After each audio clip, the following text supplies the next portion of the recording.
Hello everyone, हामी चाहिँ class 12 को फिजिक्सको एक्जाम प्रिपरेसन गर्दैछौँ, जसमा चाहिँ हामी न्युमेरिकलहरू गर्दैछौँ एनएबी सल्युसनबाट। एसी सर्किट्सको हामी न्युमेरिकल गर्दैछौँ अहिले यो भिडियोमा। एसी सर्किट्समा चाहिँ मेनली चाहिँ धेरैवटा फर्मुलामा बेस्ड भएर न्युमेरिकल आउँदैन। धेरैजसो सोधिरहेको हुन्छ रेसिस्टर अनि इन्डक्टर अनि क्यापासिटर चाहिँ सिरिजमा भएको एउटा सर्किटमा, जहाँ चाहिँ एसी सोर्सलाई यसरी ब्याट्रीको जस्तो सिम्बल हुँदैन, एसी सोर्सको सिम्बल यस्तो हुन्छ हो। यस्तो खालको चित्र चाहिँ सर्किट डायग्राम चाहिँ बनाउनु पर्ने हुन्छ। क्वेसन जुनसुकै क्वेसन सोध्यो है, त्यो क्वेसनको यस्तो खाले सर्किट डायग्राम बनाएर सल्युसन गर्दाखेरि राम्रो हुन्छ है। त यस्तै खालको धेरै जसो न्युमेरिकल प्रब्लमहरू सोधिरहेको हुन्छ हैन। अरू कस्तो सोध्छ भन्दाखेरि आइआरएमएस भ्यालु हैन, आरएमएस भ्यालु र त्यस्तै एभरेज भ्यालु सोध्ने गर्छ। ठिक छ। आइआरएमएस र इआरएमएस भनेको है म्याक्सिममको √2 हुन्छ। यो फर्मुला डिराइभ चाहिँ म गर्दैन अहिले चाहिँ हामी फर्मुलाहरू हेरेर अनि न्युमेरिकलहरू गर्छौँ। इआरएमएस को चाहिँ E0/√2, जहाँ चाहिँ यो के हो त, I0 भनेको म्याक्सिमम र E0 भनेको के हो त, maximum peak voltage peak current. ठिक छ। के हुन्छ, आई भनेको एसी करेन्ट भनेको के हुन्छ, जसको म्याग्निट्युड फ्लक्चुएट हुन्छ टाइम अनुसार है। टाइम अनुसार त्यसको म्याग्निट्युड फ्लक्चुएट हुन्छ र डिरेक्सन पनि चेन्ज हुन्छ। जस्तै यो सर्किटमा एकचोटि यसरी करेन्ट बग्छ भने एक साइकल है, एक साइकल कम्प्लिट हुनको लागि हाफ साइकल यसरी चाहिँ करेन्ट बग्छ अनि हाफ साइकल फेरि यसरी उल्टे करेन्ट बग्छ, यसरी बल्ल एउटा साइकल कम्प्लिट हुन्छ। ठिक छ। त्यो एउटा साइकल भनेको के हो भन्दाखेरि जुन तरिकाले यो एसी इएमएफ इन्ड्युस गरिन्छ है, त्यो भनेको कसरी गरिन्छ भन्दाखेरि दुईटा म्याग्नेटको बीचमा है म्याग्नेटिक फिल्ड छ, जस्तै यो ठिक छ, म्याग्नेटिक फिल्ड छ। यहाँ चाहिँ एउटा कन्डक्टर है, एउटा लुप भनौँ न, यो चाहिँ कन्डक्टर हो। कन्डक्टरको एउटा रेक्टेङ्गुलर लुप बनेको बनेन, एउटा बन्यो नि हो। यो रेक्टेङ्गुलर लुपभित्र यसरी लुपभित्रबाट है, यो कन्डक्टर भयो, कन्डक्टरको भित्र यो ग्याप छ नि, खाली ठाउँ है, यो भित्र यो खाली ठाउँबाट चाहिँ यसरी बी यसरी पस्यो भने हैन, बी म्याग्नेटिक फिल्ड डेन्सिटी, ठिक छ, त्यो चेन्ज भयो भने म्याग्नेटिक फ्लक्स चेन्ज भयो भने यसभित्र पस्ने, त्यसमा के हुन्छ त, इएमएफ इन्ड्युस हुन्छ। कहाँ इन्ड्युस हुन्छ त, यही उसमा वायरमा इन्ड्युस हुन्छ है, यही वायरमा इन्ड्युस हुन्छ। अब यो वायर चाहिँ हामी उता लगेर यसरी चाहिँ रेसिस्टरहरू राखेर हैन, लोडहरू राखेर चाहिँ यहाँ करेन्ट इन्ड्युस भयो है, यो सोर्स भयो। ठिक छ। अब यो करेन्ट जान्छ यसरी र यसरी फर्केर आउँछ। ठिक छ। त इएमएफ कहाँबाट इन्ड्युस भयो त, यहाँबाट इन्ड्युस भयो, यो घुमेको भएर इएमएफ इन्ड्युस भयो। त्यस्तो इएमएफ एकचोटि फनक्क घुम्यो यसरी, एउटा कम्प्लिट साइकल है, एउटा रोटेसन हुन्छ नि, एक चक्कर हो। त्यसरी घुम्दाखेरि चाहिँ एकचोटि करेन्ट यसरी बग्छ र एकचोटि यसरी बग्छ के भन्नाले, एकचोटि घुम्दाखेरि, एकचोटि फनक्क घुम्दाखेरि है यसरी करेन्ट बगेर पनि यसरी करेन्ट बगिदिन्छ के। कुरा बुझिन्छ कि बुझिँदैन यहाँ है। यसरी त्यो भनेको एउटा कम्प्लिट साइकल हो, एकचोटि फनक्क घुम्नुलाई हैन। यसरी घुम्दाखेरि त यसमा लिङ्क भएका यो एरियाभित्र पस्ने हैन, यो एरियाभित्र पस्ने म्याग्नेटिक फ्लक्स के हुन्छ त, चेन्ज हुन्छ नि, यो घुम्दाखेरि यसरी हो। त्यो चेन्ज हुँदाखेरि के हुन्छ त, इएमएफ इन्ड्युस हुन्छ, करेन्ट फ्लो हुन्छ है, इएमएफ इन्ड्युस हुन्छ कि त करेन्ट इन्ड्युस भने नि भयो हैन। त त्यो कसरी हुन्छ त भन्दाखेरि यसरी गएर फेरि 180 डिग्रीले रोटेट भयो, 360 डिग्रीले एउटा फनक्क एउटा कम्प्लिट रोटेसन भन्नुको मतलब 360 डिग्रीले यसरी घुम्नु हो है। ठ्याक्क 180 डिग्रीले रोटेट गर्यो भने चाहिँ एउटा डिरेक्सनमा यसरी सरक्क करेन्ट फ्लो हुन्छ है। फेरि त्यहाँ 180 देखि फेरि यसरी घुम्यो भने अर्को डिरेक्सनमा यसरी करेन्ट फ्लो हुन्छ है। किनभने त्यतिखेर त यो कहाँ पुगिसकेको हुन्छ भन्दाखेरि यो चाहिँ यो यसरी जोडिएको हुन्न है, किनभने यो 1 भन्ने चिज 180 डिग्रीले रोटेट भयो भने यो यता पुग्छ र यो 2 भन्ने चिज चाहिँ यता आउँछ कि आउँदैन ले ध्यान दिएर हेरौँ त है। एकचोटि फनक्क घुम्यो भने यो पोर्सन यतापट्टि आउँछ हैन र यताको पोर्सन यो प्यालो पोर्सन यतापट्टि आउँछ। एकचोटि घुम्यो भने आउँछ कि आउँदैन आउँछ हैन। त्यसकारणले गर्दाखेरि यो वायर छ है यो वायर जुन छ यो वायर चाहिँ 180 डिग्री नघुम्न भन्दा पहिला एसित 1 सित जोड्दै थियो हैन है। 180 डिग्रीले घुमेपछि यो प्यालो वायरसित जोड्दियो अब ठीक छ।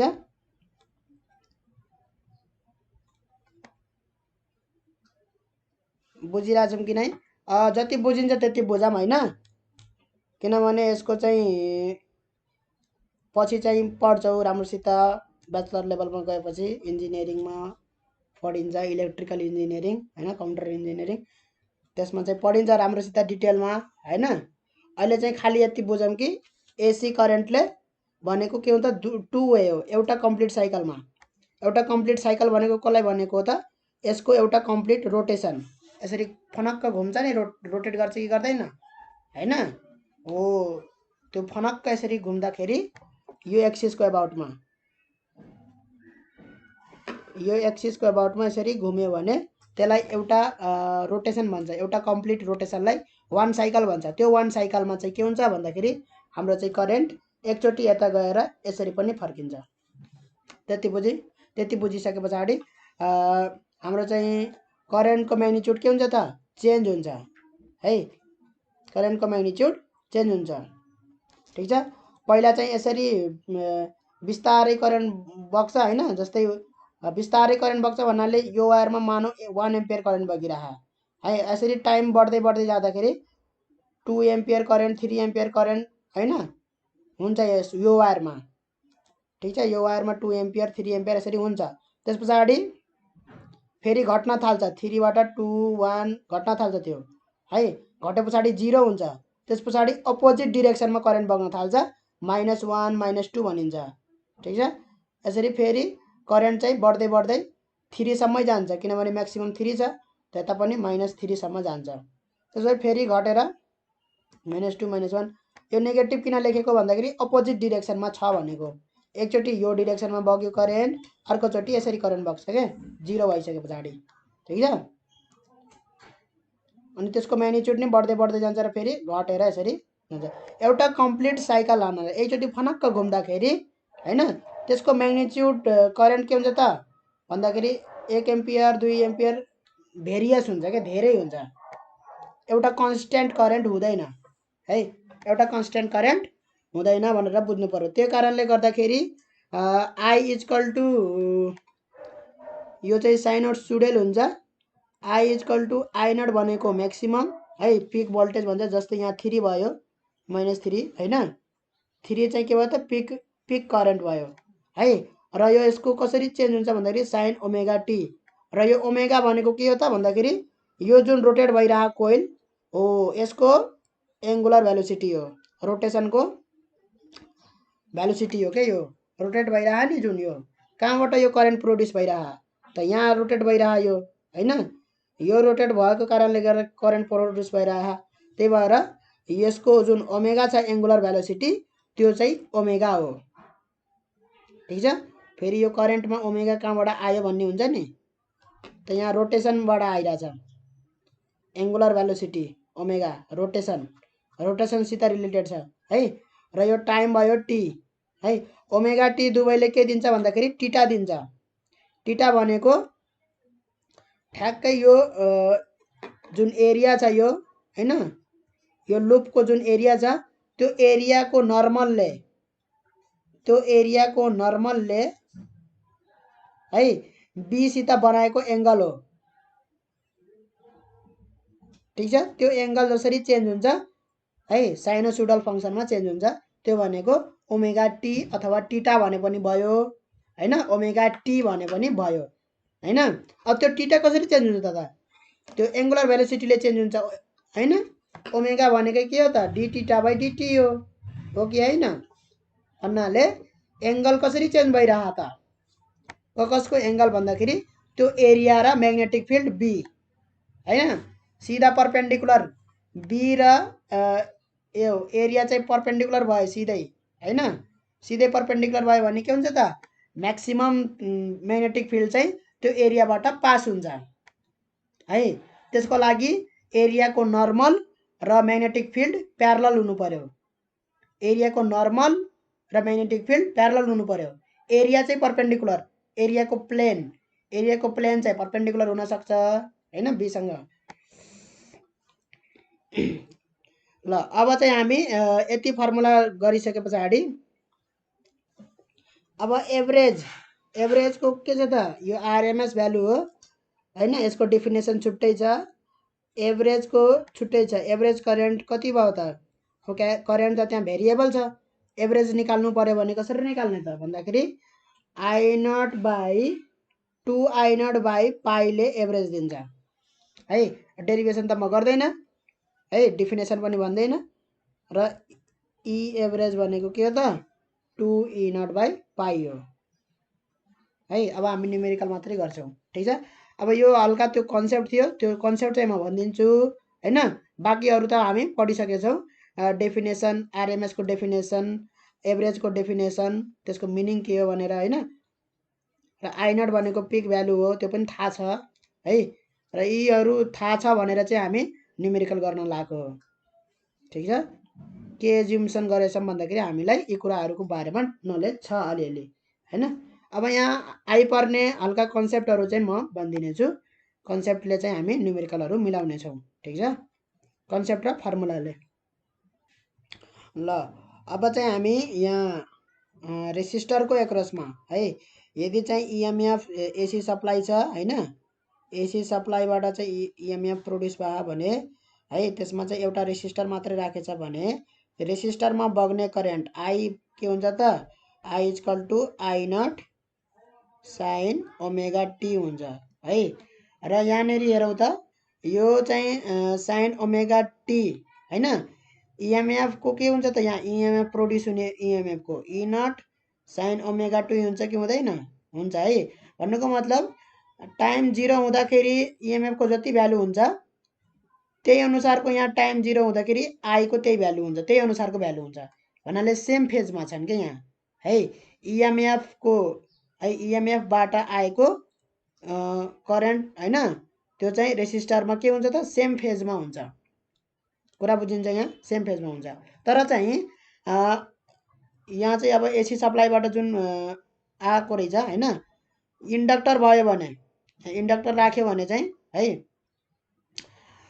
ई इक्वल टु के कसरी यहाँ ईएमएफ प्रोड्युस भइरहा E equal to E0 sin omega T है भनेपछि जतिखेर म्याक्सिमम ई प्रोड्युस हुन्छ हैन टाइम इक्वल टु कति हुँदाखेरि चाहिँ म्याक्सिमम हुन्छ हैन त्यो अनुसार हुन्छ टाइम 0 sin 0 भयो भने ई इक्वल टु 0 हुन्छ हैन टाइम इक्वल टु यो कति टाइम भयो भने चाहिँ यो चाहिँ ठ्याक्क ई चाहिँ म्याक्सिमम हुन्छ एउटा ई चाहिँ म्याक्सिमम हुने बेला पनि त हुन्छ नि हैन 0 देखि म्याक्सिमम ठीक छ त म्याक्सिमम ई भएको बेलामा चाहिँ यहाँ म्याक्सिमम करेन्ट बग्नु पर्ने हो कि हैन यहाँ हो नि त्यो अनुसार त एउटा कन्सेप्ट हो नि त हैन म्याक्सिमम ईएमएफ भएको बेलामा म्याक्सिमम करेन्ट बग्नु पर्ने हो हैन त्यस्तै थोरै ईएमएफ हैन ई यसको भ्यालु चाहिँ जतिखेर 0 भइसकेको हुन्छ त्यतिखेर करेन्ट पनि 0 हुन पर्ने हो यहाँ हैन तर इन्डक्टरमा त्यस्तो हुँदैन इन्डक्टरमा बग्ने करेन्ट भनेको जुन हामीले निकाल्यौ है त्यो डिराइभ त मैले गर्दिन हैन तर चाहिँ हामीले के निकाल्यौ त इन्डक्टरको एक्रसमा निकालेको चाहिँ I0 sin omega T minus pi by 2 हुन्छ कुरा बुझिन्छ omega T minus pi by 2 हुन्छ भन्नुको मतलब ई को भ्यालु जतिखेर म्याक्सिमम हुन्छ हैन यसमा सर्किटमा चाहिँ करेन्ट बग्दैन है म्याक्सिमम भनेको के भन्दाखेरि टी कति हुनु पर्यो त यो 2 पाई बाई टी हो टाइम चाहिँ कति हुनु पर्यो त टी बाई 2 हुनु पर्यो है time equal to T by 2 भएको बेलामा टी भनेको टाइम पिरियड हो है एउटा कम्प्लिट साइकल लगाउनको लागि कति टाइम लाग्छ त्यो टाइम हो टी भनेको है। जुन त्यो आर्मेचरमा जुन यो कोइल घुमिरहेछ रेक्टेङ्गुलर कोइल हैन, त्यो रेक्टेङ्गुलर कोइल यसरी घुम्दाखेरि हैन त्यसको एउटा कम्प्लिट रोटेसन हान्नको लागि, एक कम्प्लिट हान्नको लागि एकचोटि फनक्क घुम्नको लागि एक रोटेसन कति टाइम लाग्छ त्यो टाइम भनेको टी हो, ठुलो टी है। हो त्यही टाइमको उसमा चाहिँ त्यसको आधी t/2 भएछ भने t/2 टी क्यान्सल भयो, 2 क्यान्सल भयो, के आयो त पाई आयो हैन। साइन पाई भनेको कति हो, साइन पाई भनेको त 0 हो हैन। साइन 180 भनेको कति हो, साइन 0 0, साइन 90 1, साइन 180 भनेको 0 हैन। त्यो गर्दाखेरि यहाँ पनि त्यही टाइम भयो भने राखौँ त t = साइन पाई हुन्छ यहाँ हैन, ओमेगा t = पाई हुन्छ। पाई माइनस पाई/2 गऱ्यो भने कति हुन्छ, पाई/2 हुन्छ, ठीक छ। पाई/2 नै आउँछ भन्नुको मतलब i = के हुने भयो, I0 साइन पाई/2 हुने भयो भन्नुको मतलब i = I0 हुने भयो है। जतिखेर यो इएमएफ को भ्यालु म्याक्सिमम हुन्छ यसबाट करेन्ट 0 हुन्छ, करेन्टै फ्लो हुँदैन है।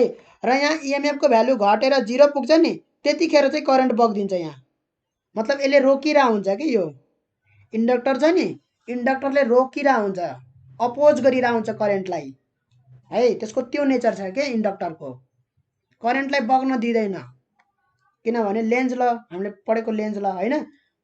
यहाँ कारण के हो त भन्दाखेरि करेन्टले गर्दाखेरि के भयो त म्याग्नेटिक फ्लक्स त्यहाँ आछ कि आछैन हो। त्यो म्याग्नेटिक फ्लक्सले के गर्छ त भन्दाखेरि अपोज लेन्ज ल अनुसार त्यसले चाहिँ जे कारण हो त्यो कारणलाई अपोज गर्छ के, त्यो करेन्टलाई अपोज गर्छ त्यसले, ठीक छ।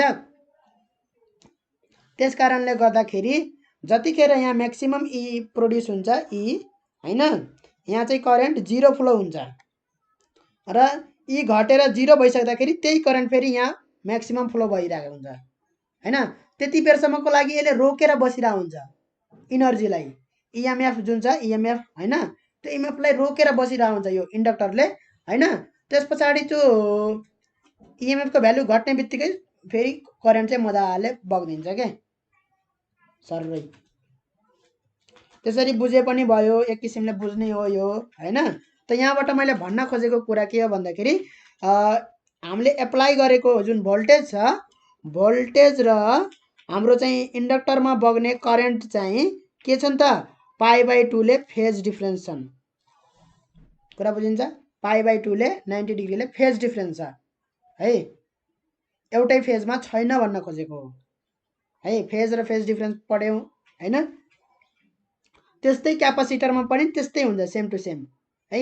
क्यापासिटरमा पनि त्यस्तै हुन्छ, तर क्यापासिटरमा बग्ने करेन्टको फर्मुला के आउँछ भन्दाखेरि मानौ यो क्यापेसिटर हो र यहाँनेरि चाहिँ एउटा इएमएफ सोर्स छ, एसी सोर्स है, जसको एसी भनेको E0 साइन ओमेगा टी छ है। तर यसमा चाहिँ के आयो त करेन्ट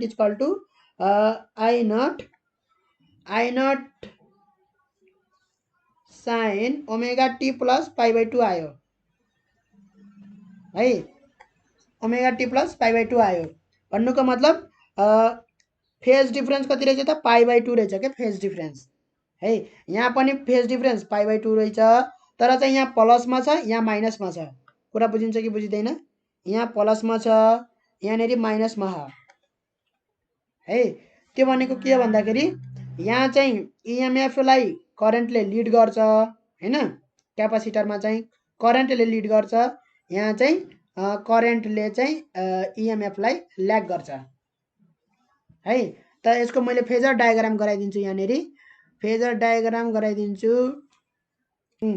फेजर डायग्राम यहाँ करेन्टलाई मैले एक ठाउँमा यसरी गराएँ, ठीक छ, करेन्टलाई यहाँ गराएँ है।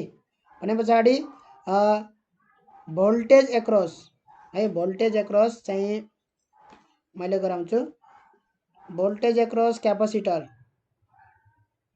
भोल्टेज एक्रस क्यापासिटर भन्दाखेरि के हुन्छ त भन्दाखेरि यसमा हेरौँ त यो चित्रमा है, जे इएमएफ यहाँ प्रोड्युस हुन्छ हैन, त्यही हुन्छ भोल्टेज एक्रस क्यापासिटर हैन, हुन्छ कि हुँदैन।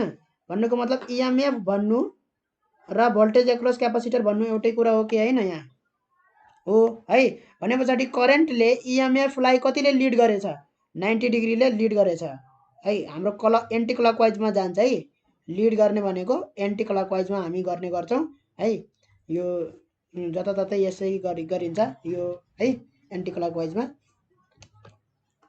ठीक छ इएमएफ भनेको यो चाहिँ हाम्रो भोल्टेज एक्रस क्यापासिटर कुरा बुझिन्छ इएमएफ नै के हो त भोल्टेज एक्रस क्यापासिटर हो यहाँनेरि है भन्नुको मतलब करेन्टले कसलाई लिड गर्छ भन्दाखेरि आफ्नो भोल्टेज एक्रस क्यापासिटरलाई लिड गर्छ के त्यो भने नि भयो के किनभने कहिलेकाहीँ रेसिस्टर क्यापासिटर र इन्डक्टर एकैवटा सर्किटमा आउन सक्छ रेसिस्टर क्यापासिटर र इन्डक्टर एउटै सर्किटमा हुन सक्छ कि सक्दैन सक्छ है त हामीले चाहिँ यहाँनेरि क्यापासिटरको भोल्टेज एक्रस भन्ने हो कि इएमएफ भन्ने हो त भन्दाखेरि भोल्टेज एक्रस क्यापासिटर भन्ने हो के है करेन्ट एक्रस क्यापासिटर अब यहाँ करेन्ट फेरि एउटै हुन्छ यहाँ ठीक छ करेन्ट बग्यो भने तीनवटैमा एउटै बग्छ बगेन भने तीनवटैमा बग्दैन त्यस्तो खाले हुन्छ यहाँ त्यसकारणले गर्दाखेरि करेन्ट तीनटैको लागि सेम छ यहाँ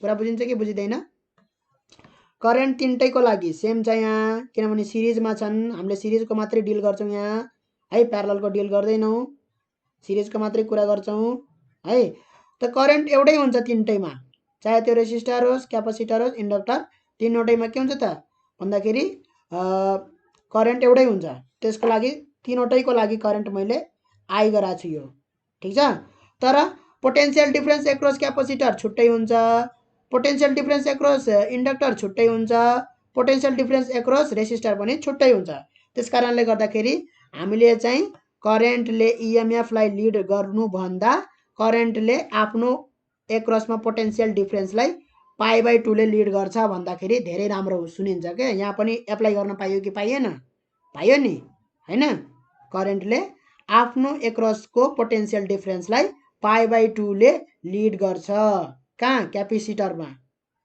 इन्डक्टरमा के हुन्छ त इन्डक्टरमा ल्याग गर्छ भन्नुको मतलब भोल्टेजले लिड गर्छ इन्डक्टरमा चाहिँ जस्तै यो भोल्टेज यो चाहिँ करेन्ट हो इन्डक्टरको भने है भोल्टेज एक्रस इन्डक्टर के हुन्छ त त्यसले लिड गर्छ करेन्ट चाहिँ ल्याग गर्छ भोल्टेज भन्दा है भोल्टेजले चाहिँ लिड गर्छ त्यसकारणले गर्दाखेरि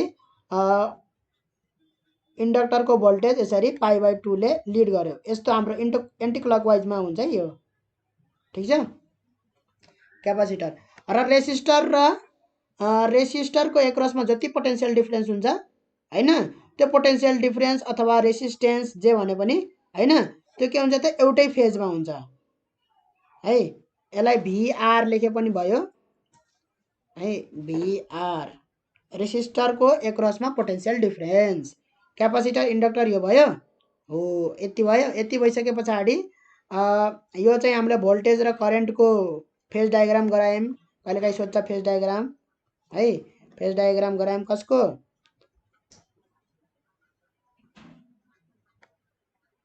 यो कसको फेज डायग्राम हो त सिरिजमा अगाडि पछाडि जुनसुकै हुन सक्छ है रेसिस्टर क्यापासिटर इन्डक्टर जुनसुकै हुन सक्छ अगाडि पछाडि त्यही मतलब भएन हामीलाई सिरिजमा हुनु पर्यो चाहे अगाडि रेसिस्टर होस् चाहे क्यापासिटर होस् चाहे इन्डक्टर होस् अगाडि पछाडि जुनसुकै हो भयो नि एउटै कुरा हो है यो अगाडि छ त्यो पछाडि छ भन्ने हुँदैन ठीक छ त यसको फेज डायग्राम गराऊ भन्यो भने यो गराउने फेज डायग्राम फेजर डायग्राम भोल्टेजको भन्यो भने यो गराउने हो हैन रेसिस्टेन्सको भन्यो भने रेसिस्टेन्स एक्रस रेसिस्टर क्यापासिटर र इन्डक्टर इन तीनटैले के गर्ने गर्छ त करेन्टलाई अपोज गर्ने काम गर्छ कि गर्दैन क्यापासिटरले पनि करेन्टलाई अपोज गर्ने काम गर्छ इन्डक्टरले पनि करेन्टलाई अपोज गर्ने काम गर्छ रेसिस्टर त रेसिस्टेन्स भइहाल्यो रेसिस्ट गरिहाल्छ त्यसले है तर क्यापासिटरले अपोज गर्ने टेक्निक छुट्टै छ इन्डक्टरले अपोज गर्ने टेक्निक छुट्टै छ है त्यो चाहिँ कहाँबाट आउँछ भन्दाखेरि हाम्रो चाहिँ के आयो त भन्दाखेरि यहाँ फर्मुला डिराइभ गर्दाखेरि ख्याल गरे होला त्यहाँ डेरिभेसनमा है इन्डक्टरको एक्रसमा इन्डक्टरको एक्रसमा आई इजकल टु के आएको थियो, I equal to E not by L omega आएको थियो है। E not by L omega sine omega T minus pi by 2 आएको थियो है। फर्मुला डिराइभ गर्दाखेरि ख्याल गरे होला, यो आएको थियो I equal to E not by L omega sine omega T minus pi by 2 हो, यो आएको थियो फर्मुला डिराइभ गर्दाखेरि है। अब यहाँबाट हेरौँ त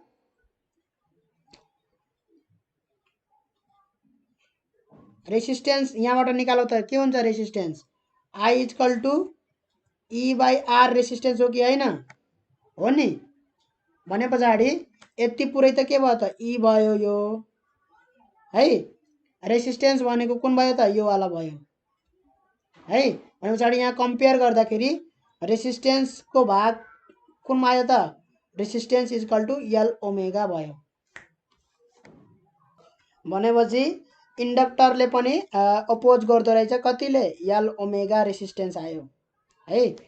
इन्डक्टरलाई हामीले चाहिँ रेसिस्टेन्स भनेर गर्दैनौँ, एक्सएल भनेर लेख्छौँ है। एक्सएल भनेर लेख्छौँ इन्डक्टरको रेसिस्टेन्सलाई। रेसिस्टेन्स भन्दा पनि यो के हो भन्दाखेरि अपोज गर्ने, करेन्टलाई अपोज गर्ने हो यो चाहिँ है। जुन चाहिँ हाम्रो के हो त एल ओमेगा हो है।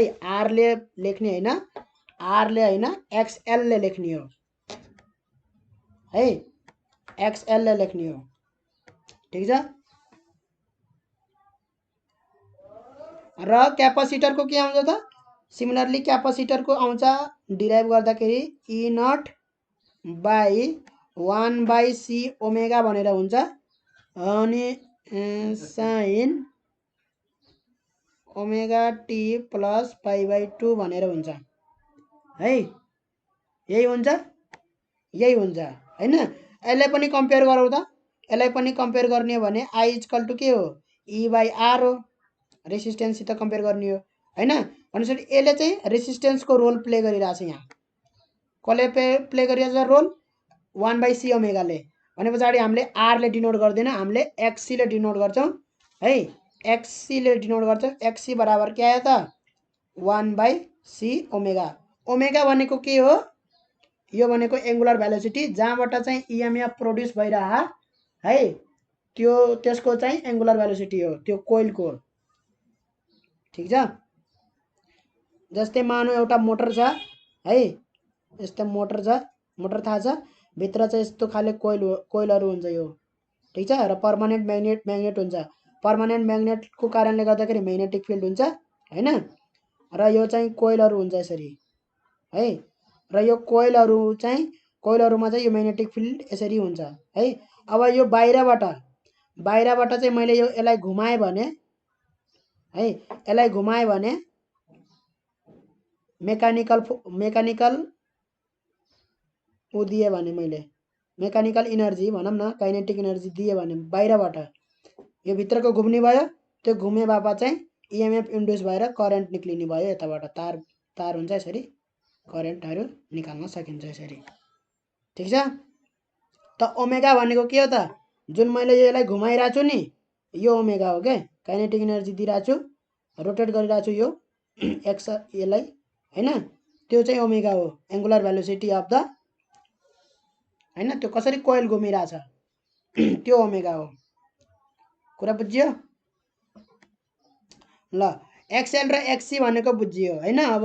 अब चाहिँ यसको चाहिँ फेजर डायग्राम बनाउन पर्यो भने है, फेजर डायग्राम यसैमा हामीले चाहिँ के गरिदिने हो भन्दाखेरि, यसलाई पहिला मेटौँ।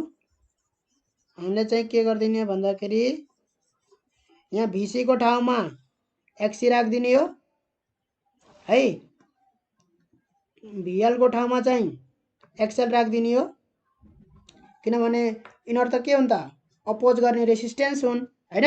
रेसिस्टेन्सको कुनै उस हुँदैन के, भोल्टेजको जता हो त्यतै यिनीहरूको हुन्छ, ठिक छ। एक्सएल है, र यसरी रेसिस्टेन्सको चाहिँ आर भनेर लेख्छौँ, आर एक्सएल है। यस्तो नि फेजर डायग्राम गराउने गरिन्छ है।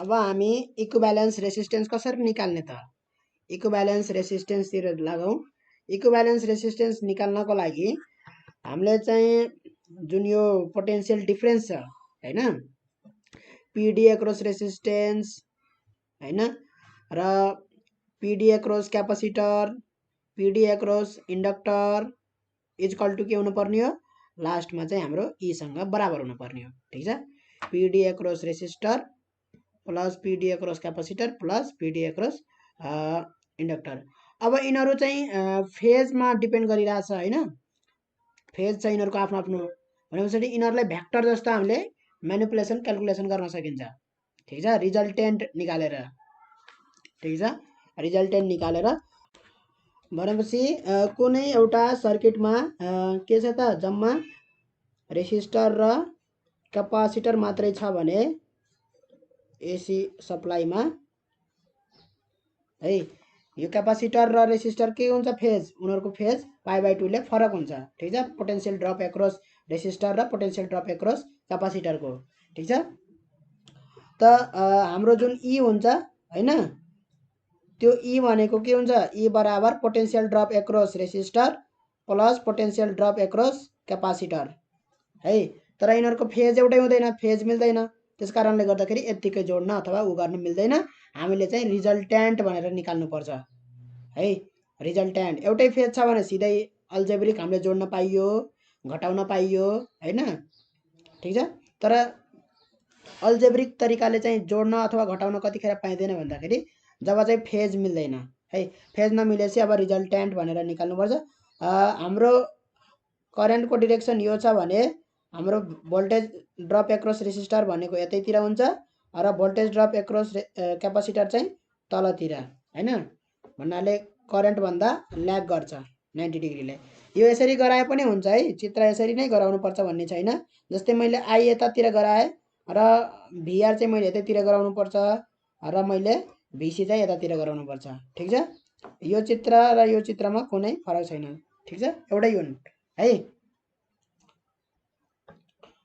भने पछाडी मैले रिजल्टेन्ट निकाल्नु पर्यो भने रिजल्टेन्ट भनेको भिआर र यो भिसी को भिआर प्लस भिसी भनेको यो भेक्टरमा के हुन्छ त भिआर प्लस भिसी भेक्टर तरिकाले गर्ने हो रिजल्टेन्ट कसरी निकालिन्छ है त यो के हो त ई हो ठीक छ रिजल्टेन्ट जुन ई छ त्यो ई कसरी निकाल्न सकिन्छ त E equal to under root VR square plus VC square Pythagoras theorem लगाएर निकाल्न सकिन्छ है E equal to VR square भनेको कति भन्दाखेरि करेन्ट आई बगिरहेछ भने है रेसिस्टरमा जति करेन्ट बग्छ क्यापेसिटरमा नि त्यही करेन्ट हुन्छ ठीक छ किनभने सिरिजमा छ करेन्ट बग्यो भने सबैमा बग्छ बगेन भने सबैमा बग्दैन जति बग्छ सबैमा बग्छ है रेसिस्टरमा जति करेन्ट यसरी जान्छ त्यो सबै सर्किटमा त्यसरी हुन्छ के है ठीक छ त आई नै हुने भयो आई इन्टु आर भयो भिआर भोल्टेज ड्रप एक्रॉस रेसिस्टर हैन प्लस भिसी भोल्टेज ड्रप एक्रॉस क्यापेसिटर चाहिँ हामी आई इन्टु एक्ससी है यो यसमा दाँजे छौं हैन यो गर्न पाइयो आई इन्टु एक्ससी पाइयो है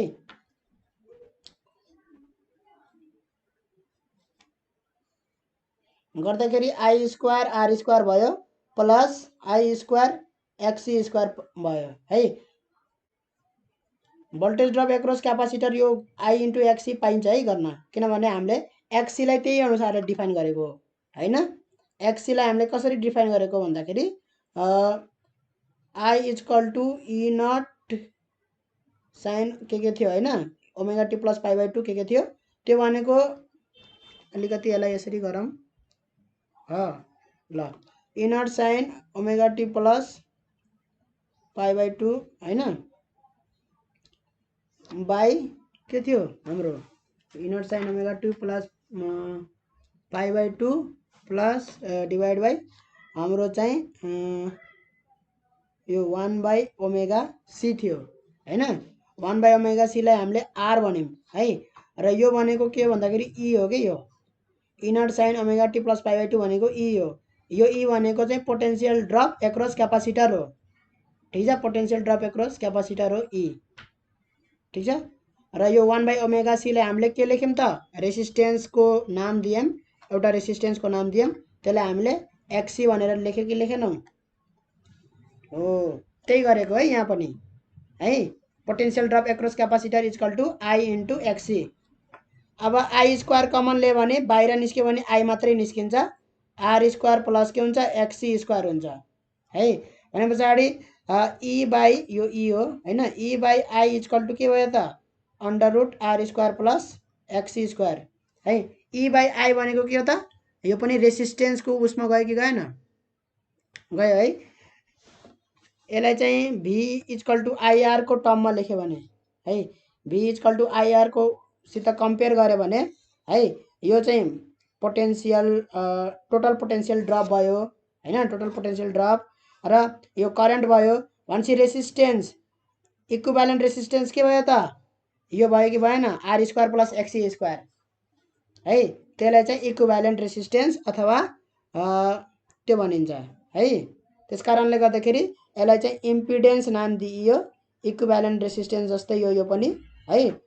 यदि चाहिँ रेसिस्टर र क्यापासिटर दुवै छन् ठिक छ भने त्यतिखेर चाहिँ इक्विभ्यालेन्स टोटल रेसिस्टेन्स अथवा अपोजिङ गर्ने, करेन्टलाई अपोज गर्ने है, त्यसलाई चाहिँ इम्पिडेन्स नाम दिए पनि है, त्यो भनेको करेन्टलाई अपोज गर्ने हुन् है। ठिक छ, त्यो इम्पिडेन्स नाम भयो। त्यो इम्पिडेन्स बराबर के भयो त, R square plus XC square भयो है। यहाँसम्म त हामीलाई थाहा छ। त्यस्तै गरी हाम्रो चाहिँ यस्तै गरी सेम टु सेम हामीले इम्पिडेन्स इक्वल टु यदि चाहिँ इन्डक्टर र रेसिस्टर राख्यो भने, इन्डक्टर र रेसिस्टर राख्यो भने है, इन्डक्टर र रेसिस्टर राख्यो भने हाम्रो चाहिँ जेड इक्वल टु के आउँछ भन्दाखेरि सेम टु सेम यस्तै फेजर डायग्रामबाट गर्ने है, यस्तै फेजर डायग्रामबाट गर्ने। त्यहाँ पनि के आउँछ भन्दाखेरि R square plus X L square आउँछ है, एक्सएल स्क्वायर आउँछ इम्पिडेन्स। ठिक छ। अब यदि चाहिँ हामीले इन्डक्टर क्यापासिटर र रेसिस्टर तीनवटै एकै ठाउँमा राख्यौँ भने सिरिजमा है, इन्डक्टर क्यापासिटर रेसिस्टर है, अगाडि पछाडि जुन जे राख्दा पनि केही फरक पर्दैन है यसमा। ल यसरी राख्दाखेरि चाहिँ के हुन्छ त भन्दाखेरि अब तीनवटैको फेजर डायग्राम गराउँ त हामी, यो चाहिँ भिआर भयो करेन्टतिर, यो चाहिँ भिएल भयो इन्डक्टरको, यो चाहिँ के भयो त भिसी भयो क्यापासिटरको। ठिक छ। अब भिएल र भिसी बराबर हुन्छ भन्ने छैन है, जुन धेरै हुन्छ त्यसलाई चाहिँ अलि लामो गराइदिने। जस्तै मानौ भिएल चाहिँ अलि धेरै छ, त्यो चाहिँ यस्तो अलि लामो छ। ठिक छ, मानेको मात्रै। ठिक छ। अब हामीले चाहिँ भिएल र भिसी के छ त, जस्ट अपोजिट डिरेक्सनमा छ। जस्ट अपोजिट डिरेक्सन छ भने रिजल्टेन्ट हामीले निकाल्न सक्छौँ। त्यो भनेको के हो त, भिएल माइनस सिधै भिसी गरे भयो कि भएन रिजल्टेन्ट, भिएल र भिसीको रिजल्टेन्ट भयो हैन। त्यो भनेको कतितिर हुन्छ त, त्यो भनेको यतैतिर हुन्छ यसरी, रिजल्टेन्ट भिएल माइनस भिसी है, भिएल माइनस भिसी भयो। अब चाहिँ भिएल माइनस भिसी र भिआर को रिजल्टेन्ट ई भनेर निस्कियो यसरी, भिसी र भिएल माइनस भिसी र भिआर को रिजल्टेन्ट है। अब यसलाई गर्ने हो भने चाहिँ रिजल्टेन्ट ई इक्वल टु है अंडर रुट भिएल माइनस भिसी को स्क्वायर प्लस भिआर स्क्वायर हुन्छ है। त्यो गर्दाखेरि चाहिँ यो भनेको आई एक्सएल हुन्छ माइनस आई एक्सी हुन्छ whole square plus VR square हुन्छ। भी भनेको आई इन्टु आर को स्क्वायर हुन्छ हैन, आई इन्टु आर को स्क्वायर भयो, भयो भएन, भयो नि हो। अब चाहिँ करेन्ट कमन लिगम त यहाँबाट करेन्ट कमन लियो भने त्यो आई स्क्वायर भयो, एक्सएल माइनस एक्सी को होल स्क्वायर भयो plus I square R square भयो कि भएन, भयो नि। आई स्क्वायर बाहिर कमन निकाल्यो भने, बाहिर निकाल्यो भने रुटभन्दा बाहिर आई मात्रै जान्छ। त एक्सएल माइनस एक्सी को whole square plus R square के रहेछ त, इम्पिडेन्स रहेछ यो। ठिक छ। तीनवटै छ, इन्डक्टर क्यापासिटर रेसिस्टर छ भने इम्पिडेन्सको फर्मुला जेड इक्वल टु के हुने रहेछ त भन्दाखेरि एक्सएल माइनस एक्सी को whole square plus R square हुने रहेछ। ठिक छ। अब यी कुराहरू सबै थाहा भइसके पछाडि हामी चाहिँ न्युमेरिकल अब सरासर गर्छौँ है। अब यहाँभन्दा बाहिर चाहिँ पावर फ्याक्टर भनेर सोध्छ कहिलेकाहीँ। त्यो पावर फ्याक्टर होइन, टोटल इम्पिडेन्स भनेको यो टोटल रेसिस्टेन्स इम्पिडेन्स भन्छ है, त्यो भनेको हामीले निकालिसक्यौँ। ठिक छ।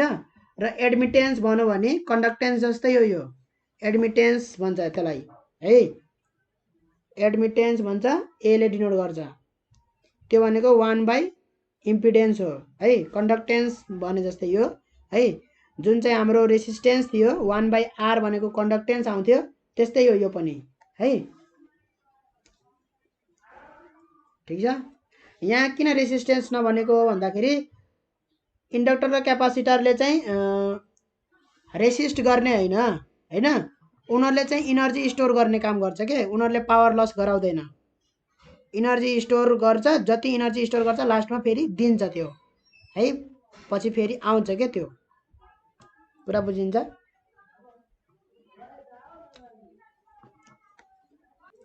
जस्तै यो क्यापासिटर भयो होइन, क्यापासिटरमा यतापट्टि मैले बल्ब जोडे हो बिजुली। ठिक छ। यहाँबाट चाहिँ मैले कुनै एउटा भोल्टेज सोर्स जुन जस्तो सोर्स दिए पनि भयो है, तर हामीले बिजुली राख्यौँ भने एउटा यस्तो एलइडी बल्ब बालिरहेछौँ। ठिक छ। त्यसको लागि मैले डिसी सोर्स दिएछु है। त यहाँबाट के हुन्छ भन्दाखेरि यसरी करेन्ट जान्छ, फ्लो हुन्छ। ठिक छ। करेन्ट फ्लो हुन्छ, यो बत्ती बल्छ यसरी। ठिक छ, बत्ती बल्छ। त यो क्यापासिटर के हुन थाल्छ त, चार्ज हुन थाल्छ क्यापासिटर है। क्यापासिटर चार्ज हुन थाल्छ। क्यापासिटरको भोल्टेज यो टर्मिनल पिडी है, यो यस्तो गर्न भन्दा यो यस्तो गरौँ है, अहिले सजिलो हुन्छ। ठिक छ, एक्सप्लेन गर्नलाई। यहाँनेरि चाहिँ क्यापासिटर छ है, र यहाँनेरि के हुन्छ त भन्दाखेरि यहाँनेरि चाहिँ हाम्रो ब्याट्री सोर्स छ। ठिक छ। यसरी ब्याट्री जोड दिए पछाडि होइन, यहाँबाट यसरी करेन्ट फ्लो हुन्छ, यहाँ बत्ती बलिरहेछ। बत्ती बल्नुको साथसाथै यो पनि चार्ज भयो क्यापासिटर। क्यापासिटरमा चाहिँ जब क्यापासिटरको भोल्टेज पिडी चाहिँ यसको बराबर हुन्छ, यो यसको ब्याट्रीको भोल्टेजको बराबर हुन्छ यसको भोल्टेज, तब चाहिँ यसबाट करेन्ट बग्न छोड्छ। यसबाट करेन्ट बग्दैन, यसबाट आई इक्वल टु 0 हुन्छ है। यसको यो क्यापासिटरको एक्रसमा जुन पिडी हुन्छ होइन, त्यो यो ब्याट्रीको भोल्टेजसँग बराबर भयो भने त्यसमा कुनै पनि करेन्ट बग्दैन। यो बाटोबाट मात्रै करेन्ट बग्छ। ठिक छ। अब चाहिँ मैले यो ब्याट्री हटाइदिएँ भने, यो ब्याट्री हटाइदिएँ भने ब्याट्री छैन। अब ब्याट्री हटाइदियो भने त यो बत्ती निभ्नु पर्ने, तर बत्ती निभ्दैन है। यो क्यापासिटरमा जति चार्ज छ हो त्यो चार्ज चाहिँ यसरी फ्लो हुन्छ अब है। त्यो चार्ज फ्लो भएर चाहिँ यसमा यो बत्ती अझै बल्छ एकछिन है, अनि बिस्तारै निप्छ क्या त्यो। यो यसको चार्ज बिस्तारै घट्दै जान्छ नि क्यापासिटरको। यसरी चार्ज फ्लो हुँदै गर्दाखेरि के हुन्छ त, त्यसको चार्ज घट्दै जान्छ, त्यो अनुसारले करेन्ट पनि घट्दै जान्छ। त्यही भएर चाहिँ बत्ती चाहिँ बिस्तारै निप्छ क्या यसरी है। त्यही भएर यो क्यापासिटरले के गर्यो त, पहिला इनर्जी स्टोर गर्यो त्यो है, इनर्जी स्टोर गरेर पछि इनर्जी दियो। ठिक छ। त्यही भएर चाहिँ यिनीहरू रेसिस्टेन्स नभएर चाहिँ अपोज गर्ने हुन् होइन, तर यिनीहरूले चाहिँ उ गराउनन् क्या, स्टोर गरेर राख्छन् भन्न खोजेको हो क्या। फेज डिफरेन्स फरक भएर चाहिँ यिनीहरूमा यस्तो देखिएको हो है। जस्तै पावर लस हुन्छ हिटिङले गर्दाखेरि रेसिस्टरमा, यसमा हुँदैन। यसले जति इनर्जी लिएको हुन्छ त्यति इनर्जी पछि वापिस दिन्छ, स्टोर गरेको हुन्छ त्यसलाई वापिस दिन्छ फेरि सर्किटमा है। त्यही कारण गर्दाखेरि यसमा पावर लस हुँदैन यिनीहरू उसमा। एडमिटेन्स इन्डक्टेन्स यो बुझ्यो होइन, यो के छ इम्पिडेन्स होइन। अब हामी न्युमेरिकल गरौँ। इलेक्ट्रिकल रिजोनेन्स भन्ने पनि छ है, त्यो कुराहरू न्युमेरिकल आउँदाखेरि क्वालिटी फ्याक्टर भन्ने छ। यी कुराहरू न्युमेरिकल आउँदाखेरि हामी ठ्याक्कै न्युमेरिकलमै गर्छौँ है। अब यति कुरा नजानिकन त के न्युमेरिकल सुरु गर्नु होइन, यति कुरा जानिसके पछाडि न्युमेरिकल गर्न सजिलो हुन्छ भनेको हो। अब सर न्युमेरिकल गइन्छ हामी। अब हामी न्युमेरिकल हेरौँ। है यहाँ हेरौँ त 2053 सालमा के सोध्दै रहेछ an iron core coil of inductance 3 henry and 50 ohm resistance is placed in series with a resistor of 550 ohm and a 100 volt 50 hertz AC supply is connected across the arrangements. Find the current flowing in the coil and voltage across the coil भनेको छ across the coil भन्नाले across the inductor भनेको coil भनेकै inductor हो यहाँनेरि अब है inductance दिएको छ इन्डक्टेन्स कति दिएको छ L बराबर 3 हेनरी है इन्डक्टेन्स छुट्टै कुरा हो है एक्सएल भनेको छुट्टै हो फेरि एक्सएल भनेको ओमेगा एल हुन्छ है यो भनेको रेसिस्टेन्स जस्तै भयो हैन ल अब चाहिँ 50 ओम रेसिस्टेन्स दिएको छ त्यो कोइलको भनेको यो जस्तै यो कोइल भयो त्यो कोइल त एउटा तार हो वायरको रेसिस्टेन्स हुन्छ नि त हैन हो त्यो रेसिस्टेन्स दिएको हो के यो वायरको रेसिस्टेन्स दिएको जस्तै यो कोइलमा यहाँदेखि मानौ यसरी इन्डक्टर जस्तो यो बनौँ ठीक छ एउटा कोइल इन्डक्टर जस्तो बन्यो ठीक छ अब यहाँदेखि जुन लेन्थ यो वायर जस्तो छ नि हैन त्यो वायरको त रेसिस्टेन्स पनि त हुन्छ हैन इन्डक्टेन्स छुट्टै कुरा हो हैन त्यो भनेको करेन्टको कारणले गर्दाखेरि यहाँ म्याग्नेटिक फ्लक्स आउँछ हैन त्यो म्याग्नेटिक फ्लक्सले लेन्ज लको अनुसार चाहिँ त्यो करेन्टलाई अपोज गर्ने काम गर्छ त्यो अपोजिसन छुट्टै छ र यो वायरको भित्र रेसिस्टेन्स हुन्छ नि हैन वायरको आफै भित्र रेसिस्टेन्स हुन्छ कि हुँदैन हो त्यो रेसिस्टेन्स चाहिँ यो इन्डक्टरकै रेसिस्टेन्स भनेको हो के इन्डक्टरको रेसिस्टेन्स भनेको त्यो वायरको रेसिस्टेन्स भनेको हो कुरा बुझिन्छ यति बुझेपछि त अब न्युमेरिकल बनाइहालिन्छ हैन 50 ओम भयो ठीक छ र यहाँनेरि अब रेसिस्टर अर्को छुट्टै रेसिस्टर छ हैन त्यो रेसिस्टर बराबर 550 ओम छ है भने पछाडी हाम्रो इन्डक्टरले गर्दाखेरि कति करेन्ट अपोज भयो त्यो निकाल्नु पर्यो र करेन्ट त्यो अनुसार चाहिँ करेन्ट कति हुने भयो त भन्दाखेरि I = 100 भोल्ट छ हैन 100 भोल्ट 50 हर्ज को भने पछाडी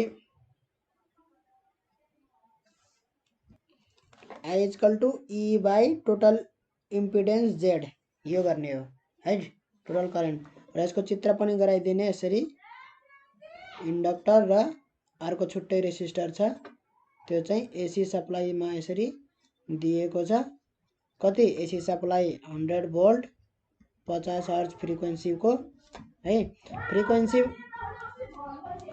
यहाँ रेसिस्टेन्स बराबर कति छ 550 ओम छ है यहाँ चाहिँ इन्डक्टर को इन्डक्टेन्स छ 3 हेनरी प्लस रेसिस्टेन्स छ 50 ओम इन्डक्टर को छुट्टै है यसरी लेख्दै पछाडी E = म्याक्सिमम E लगाउने हो 100 है र यहाँ आएको करेन्ट पनि म्याक्सिमम हुन्छ म्याक्सिमम पिक करेन्ट हो यो ठीक छ Z भनेको कति हुन्छ त Z भनेको हाम्रो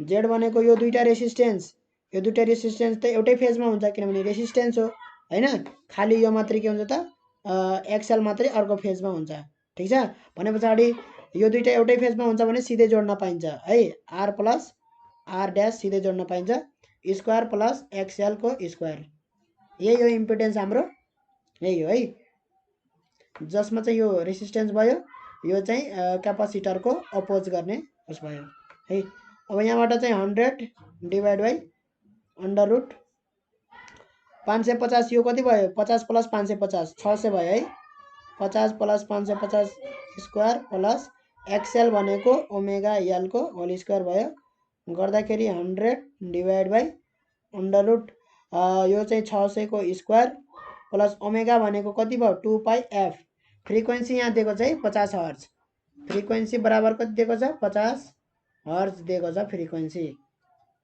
है 2 पाई एफ को स्क्वायर भयो र इन्डक्टेन्स 3 हेनरी दिएछ इन्टु 3 स्क्वायर भयो यति भए पछाडी हामी सबै निकाल्न सकिन्छ 6 × 36 1 2 3 4 हैन 2 2 जा 4 पाई को स्क्वायर 3.14 को स्क्वायर फ्रिक्वेन्सी कति छ फ्रिक्वेन्सी छ 50 को स्क्वायर भयो इन्टु 3 को स्क्वायर 9 भयो है यो गर्दाखेरि कति आयो त हाम्रो भन्दाखेरि हाम्रो आउँछ 0.09 एम्पियर करेन्ट आउँछ ठीक छ 0.09 एभरेज एम्पियर करेन्ट यो है अब हाम्रो चाहिँ के सोध्यो अर्को फाइन्ड द करेन्ट र भोल्टेज एक्रस द कोइल भनेर सोधेको छ भोल्टेज एक्रस द कोइल भी हैन भी इन्डक्टेन्स VL गरे भने IXL हुने भयो है टोटल करेन्ट I त्यसमा बगेको र त्यसले अपोज गर्ने करेन्ट भनेको XL भने पछाडी कति भयो त 0.09 इन्टु XL भनेको कति छ XL प्लस रेसिस्टेन्स पनि छ नि त त्यसको हैन हो त्यो चाहिँ एभरेजमा निकाल्नु पर्यो त्यो हो रेसिस्टेन्स पनि छ है त्यसको कोइलको रेसिस्टेन्स पनि छ त्यही भएर XL मात्रै नगरेर R स्क्वायर प्लस XL को स्क्वायर गर्नु पर्यो है इम्पिडेन्स जस्तै गर्नु पर्यो के त्यसलाई पनि रेसिस्टेन्स पनि छ त्यो इन्डक्टेन्स पनि छ के दुईटा कुरा छ त्यसमा त R स्क्वायर भनेको 50 को स्क्वायर भयो प्लस XL को स्क्वायर भनेको ओमेगा L को स्क्वायर फेरि 2 पाई F हुन्छ ओमेगा भनेको भनेपछि सिधै 2 पाई F भनेको फ्रिक्वेन्सी 50 हर्ट्ज छ हैन 2 पाई F इन्टु L इन्डक्टेन्स कति छ त 3 हेनरी छ 2 पाई F L भयो अब यसको स्क्वायर गरेर हाम्रो आउँछ कति भन्दाखेरि यो गरौँ त हामी कति आउँछ भन्दाखेरि 084.899 भोल्ट आउँछ है 84.899 भोल्ट ठीक छ अब अर्को क्वेशन हेरौँ त हामी ल अर्को क्वेशन हेरौँ त हामी 2059 मा सोध्दै रहेछ the maximum capacitance of a variable capacitor is 33 picofarad what should be the self inductance to be connected to this capacitor for the neutral frequency of the LC circuit to be 810 kilohertz corresponding to AM broadcast band of frequency Nepal भनेको छ है पहिला हामी 61 को गरौँ हैन त्यसपछि 63 को गरौँला है किनभने हामी स्टेप वाइज जाउँ सबै क्वेशन डिल भयो कि भएन भन्ने कुरा हो है यसरी स्टेप वाइज गयो भने सबै क्वेशन ल 61 नम्बर को क्वेशन हेरौँ त यहाँ के भने 2054 सालमा भन्दाखेरि यहाँ a constant AC supply is connected to a series circuit consisting of a resistance of 300 ohm in series with a capacitance 6.67 microfarad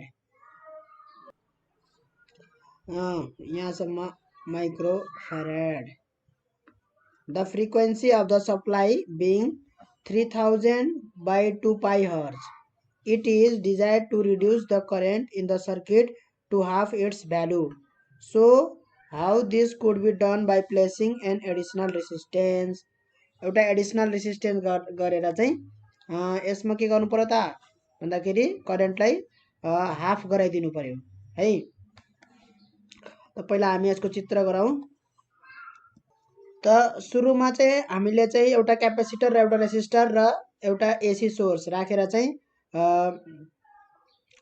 गरेका थियौं है त्यसमा चाहिँ मानु एउटा करेन्ट आयो I ठीक छ अब यो करेन्टलाई ठ्याक्क आधी गर्नको लागि I/2 गर्नको लागि हैन कति रेसिस्टेन्स थप्नु पर्यो भनेर भनेको छ सिरिजमा है भनेको मतलब R यहाँ अलरेडी छ R डैश चाहिँ कति थप्नु पर्यो है I/2 गर्नको लागि त हामीलाई सिधै I इक्वल टु के हो त यसको मानु भोल्टेज सोर्स V हो भने है V बाइ के हुन्छ त इक्विभ्यालेन्ट रेसिस्टेन्स अथवा इम्पिडेन्स भनौं इम्पिडेन्स के हुन्छ R square plus XC square हुन्छ कि हुँदैन यही हुन्छ है र यसको करेन्ट यसको केसमा चाहिँ I/2 इक्वल टु के हुन्छ V नै हुन्छ यसको भोल्टेज सोर्स है यसमा जे सोर्स छ त्यही सोर्स लगाएको मात्र थपेको मात्रै R डैश मात्रै थपेको सर्किटमा है बाकी सबै सेम छ भी सेम छ, क्यापासिटेन्स सेम छ र यो रेसिस्टर पनि सेम छ अरू है सबै। ल अब चाहिँ टोटल रेसिस्टेन्स कति भयो त यहाँ आर ड्यास प्लस आर भयो कि भएन है। यो दुईटा रेसिस्टेन्स चाहिँ एउटै फेजमा हुन्छ, रेसिस्टर हैन, रेसिस्टेन्स जोड्न पाइन्छ है। त्यसकारण गरेर गर्दाखेरि total resistance R dash plus R भयो है। त्यो चाहिँ हामी सिधै आर ड्यास प्लस आर लेख्न पाइयो कि पाइएन, यहाँ पाइयो है। यो square plus X square equal to कति हुनु पर्यो त I/2 हुनु पर्यो करेन्ट है। यो दुईटा केस भयो, ठिक छ यहाँसम्म। ल अब डिभाइड गरिदिउँ त यी दुईटालाई, इक्वेसन 1 र इक्वेसन 2 लाई डिभाइड गरिदिउँ त के हुन्छ त I डिभाइड बाई I/2 गर्यो भने I क्यान्सल हुन्छ, यता 2 हुन्छ, यतापट्टि के हुन्छ V divide by R square plus X square divide by V by under root R dash plus R को whole square plus X square हुन्छ कि हुँदैन। यो V र V पनि काटियो है। यतापट्टि के भयो त, यतापट्टि भयो हाम्रो 2 इक्वल टु यतापट्टि चाहिँ माथि जान्छ यो हैन, R dash plus R square plus X square under root R square plus X square भयो है। अब हामीलाई के दिएछ त रेसिस्टेन्स आर बराबर दिएको छ, त्यो सुरुको आर हो है, थप्नु पर्ने आर हैन, 300 ओम दिएको छ है। र हाम्रो क्यापासिटेन्स दिएको छ सी बराबर कति 6.67 माइक्रो फेराड दिएको छ है। त्यो भनेको 6.67 इन्टु 10 को पावर -6 फेराड हो है। र हाम्रो एक्सी निकालौँ, एक्सी भनेको के हो त 1/ओमेगा सी हो, त्यो भनेको 1/2 पाई एफ ओमेगा भनेको सी भयो है। फ्रिक्वेन्सी कति दिएको छ त, फ्रिक्वेन्सी दिएको छ हाम्रो 2 पाई, फ्रिक्वेन्सी दिएको छ हाम्रो 3000/2 पाई दिएको छ, 3000/2 पाई दिएको छ, 2 पाई काट्यो 3000 भयो है। भनेपछि यो सी चाहिँ कति दिएको छ क्यापासिटेन्स, त्यो पुट गरौँ त यहाँ, पुट गर्दाखेरि कति आउँछ त हाम्रो, पुट गरेर यहाँ 6.67 इन्टु 10 को पावर -6 फेराड हैन गरेर कति हुन्छ भन्दाखेरि 49.97 हुन्छ, 10 टु द पावर -6 तल छ है यो, ठिक छ। एक्सी आयो। अब हामी पुट गरौँ त यहाँ एक्सी पनि आइसक्यो, सबै भ्यालु पुट गरौँ त यहाँ है। आर पनि थाहा छ, सबै थाहा छ हैन यहाँ।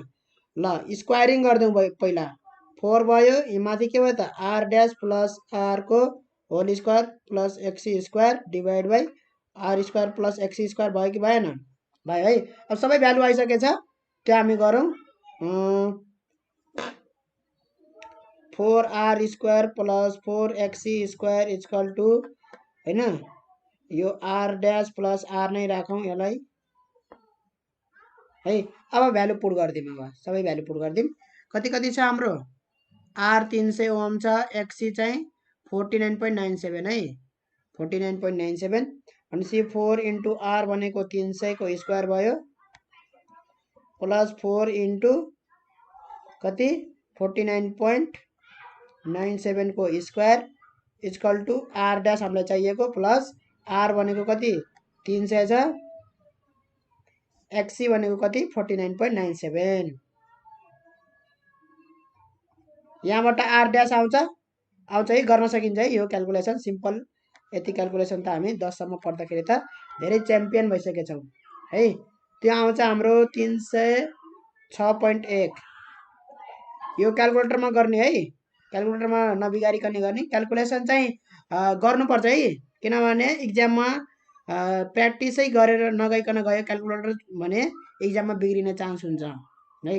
क्याल्कुलेटर प्रयोग गर्दाखेरि धेरै कुरा सिकिन्छ, कहाँ बिग्रिदो रहेछ हैन, क्याल्कुलेटर हान्न पनि बिग्रिन्छ कि कहिलेकाहीँ, कुरा बुझिन्छ कि बुझिँदैन, क्याल्कुलेटर दबाउन बिग्रिन्छ है। त्यसकारणले गर्दाखेरि क्याल्कुलेटर चलाउन पनि जान्नुपर्छ, त्यसको लागि प्र्याक्टिस चाहिन्छ, अलिकति न्युमेरिकलहरू प्र्याक्टिस गर्नुपर्छ, क्याल्कुलेटरमा दबाउनुपर्छ। ल अर्को क्वेसन हेरौँ त अब 2057 सालमा सोधेको A circuit consists of a capacitor 10 microfarad and a resistor of 1000 ohm, an alternating EMF of 12 volt है, RMS voltage हो यो, ERMS हो, and frequency 50 hertz is applied भनेको छ. Calculate the current flowing and voltage across the capacitor भनेको छ है. भने पछाडि यसको पहिला सर्किट गराउनु पर्यो हैन. सर्किट गराउनु पर्यो. कन्सिस्टिङ क्यापासिटर छ, रेसिस्टर अगाडि पछाडि जुन जताततै गराए पनि हुन्छ. भोल्टेज सोर्स छ जसको चाहिँ आरएमएस भ्यालु दिएको थियो, भोल्टेज पिक भ्यालु दिएको हैन है. E is equal to E nought sine omega T हुन्छ है. ठीक छ. र आरएमएस भ्यालु दिएको छ भनेको आरएमएस इज इक्वल टु के हो त E नट बाई √2 हो. ठीक छ. र आरएमएस दिएको छ 12 is equal to E nought by √2 गरे भने के आउँछ E नट पिक भ्यालु कति आउँछ त 12√2 आउँछ. ठीक छ. रेसिस्टेन्स क्यापासिटेन्स दिएको छ 10 माइक्रोफेराड, रेसिस्टेन्स दिएको छ 1000 ओहम है. यति दिएको छ. करेन्ट फ्लोइङ निकाल्नु भनेको छ. करेन्ट आई कति फ्लो भइरहेछ त्यो निकाल्नु भनेको छ र भोल्टेज एक्रस क्यापासिटर, क्यापासिटरको एक्रसमा भोल्टेज कति भयो त्यो निकाल्नु भनेको छ. ठीक छ. भने क्यापासिटेन्स देह, फ्रिक्वेन्सी देह यहाँ भने पछाडि हामी के निकाल्न सक्छौं त भन्दाखेरि एक्सी निकाल्न सक्छौं कि सक्दैनौं. क्यापासिटरको हैन रेसिस्टेन्स रियाक्टेन्स भन्छ यस्तोलाई है. रियाक्टेन्स भन्छ के है. ल रेसिस्टेन्स यो भनेको के हो त 1 बाई ओमेगा सी हो हैन. यो निकाल्न सकिन्छ. त्यस पछाडि एक्सी र आर आइसके पछाडि हैन, आर आइसके पछाडि हामी चाहिँ के निकाल्न सकिन्छ त इम्पिडेन्स निकाल्न सकिन्छ. इम्पिडेन्स निकाल्न सकिन्छ. त्यस पछाडि हामी करेन्ट त निकालिहाल्छौं हैन. करेन्ट इज इक्वल टु के हो त E बाई इम्पिडेन्स हो जेड. कुरा बुझिन्छ. E बाई जेड हो. र हामीले चाहिँ आई यसरी निकाल्न सकिन्छ भने भोल्टेज एक्रस क्यापासिटर कसरी निकाल्न सकिन्छ VC is equal to I into XC. यसरी चाहिँ भोल्टेज एक्रस क्यापासिटर निकाल्न सकिन्छ है. अब मैले चाहिँ यहाँ E को ठाउँमा चाहिँ आरएमएस भ्यालु 12 पुट गरे भने मेरो के हो त करेन्ट पनि आरएमएस करेन्ट हुन्छ. ठीक छ. I is equal to E by जुन जेड फर्मुला छ त्यसमा मैले E को भ्यालु आरएमएस हाले भने करेन्ट पनि आरएमएस हुन्छ. E को भ्यालु एभरेज हाले भने मेरो पनि एभरेज नै के हुन्छ त I पनि एभरेज हुन्छ. ठीक छ. पिक हाले भने पिक आउँछ, जति हाले त्यति आउँछ. ठीक छ. जस्तै मैले पिक हाले भने E नट बाई जेड भनेको मेरो के हो त I नट पिक भ्यालु हो. यो जेड हो है सबै 2 जस्तो देखिरहेछ. ठीक छ. जेड निकाल्नु पहिला हामी जेड इज इक्वल टु के भयो त हाम्रो R square plus XC square हैन. एक्सी हामी निकालौ. एक्सी निकालौ पहिला हामी एक्सी निकाल्नु पर्यो. अब के निकाल्नु पर्छ भन्ने कुरा यहीँबाट थाहा भइहाल्छ के है. एक्सी भनेको 1 बाई ओमेगा सी हो. ओमेगा भनेको 2 पाई एफ हो हैन. त 2 पाई एफ भनेको फ्रिक्वेन्सी कति दिएको छ 50 हर्ट्ज दिएको छ भनेपछि 2 पाई नै राखे पनि हुन्छ, 3.14 राखे पनि हुन्छ है. इन्टु 50 भयो कि भएन 50 लेखिदिने सिधै. इन्टु सेन्टु लेख्न पर्दैन. क्यापासिटेन्स 10 माइक्रोफेराड भनिन्छ. 10 into 10 to the power -6 micro भनेको -6 हो है. यहाँबाट एक्सी आयो. कति आयो एक्सी निकाल्ने कति आउँछ 318.3 आउँछ. 318.3 है. र R square plus XC square गर्दाखेरि जेड कति आउँछ त आर स्क्वायर भनेको 1000 स्क्वायर, एक्सी स्क्वायर भनेको 318.3 को स्क्वायर कति आउँछ त यो कति आयो भन्दाखेरि 1049.44 आयो है. 1049.44. अब यहाँ मैले चाहिँ जेड को ठाउँमा चाहिँ 1049.44 हाले भने यहाँ 1049.44 हाले भने कति आउँछ त मेरो आइआरएमएस भ्यालु आउँछ मेरो 0.0114 एम्पियर. यो आरएमएस भ्यालु हो. ठीक छ. अब आइएक्सी भनेको मेरो कति हुन्छ, आई करेन्ट कति छ भन्दाखेरि 0.0114 इन्टु एक्सी, एक्सी कति छ त 318.3 छ भनेपछि कति भयो त मेरो 318.3 भइसके पछाडि 3.63 भोल्ट भयो है। यसरी चाहिँ करेन्ट र भोल्टेज हामी निकाल्नु भोल्टेज एक्रस है। ल अब यो 59 मा सोधेको क्वेसन हेरौँ। 63 यो क्वेसन हामी पढिसक्यौँ होइन। अब हेरौँ त फेरि, the maximum capacitance of a variable capacitor is 33 picofarad, what should be the self inductance होइन to be connected to this capacitor. एउटा इन्डक्टर जोड्नु पर्यो योसित क्यापासिटरसित होइन। For the natural frequency of the LC circuit to be 810 kilo hertz होइन, corresponding to AM broadcast band of radio Nepal भनेको छ है। भनेपछि यो चाहिँ अब यहाँनिर हामी रिजोनेन्सको बारेमा बुझ्नुपर्ने हुन्छ है। यसको चाहिँ यहाँ केही अर्थ छैन है, यसको यो केही त्यस्तो केही यसमा इफेक्ट छैन। यो भनेको एम्प्लिट्युड मोडुलेसन भन्छ एएमलाई, एफएमलाई फ्रिक्वेन्सी मोडुलेसन भन्छ। मोडुलेसन भनेको के हो भन्दाखेरि एनालग सिग्नललाई डिजिटल सिग्नलमा लग्नेलाई मोडुलेसन भन्छ है, र डिजिटल सिग्नललाई एनालग सिग्नलमा लग्ने हो भने त्यसलाई डिमोडुलेसन भन्छ है। र यो डिजिटल सिग्नलमा किन लानुपर्छ भन्दाखेरि 1010 प्याटर्नमा जुन हुन्छ है, त्यो चाहिँ के हो भन्दाखेरि इन्फर्मेसन हो, सिग्नल हो। जस्तै हामीले भोइस गर्छौँ नि, मैले के बोल्यो भनेर त्यो चाहिँ यत्तिकै करेन्ट मात्रै भएर त हुँदैन होइन। त्यो त के हुनु पर्यो 1010 यस्तो के हुनु पर्यो त इलेक्ट्रोनिक्समा पर्छ है यिनी कुराहरू, ठिक छ।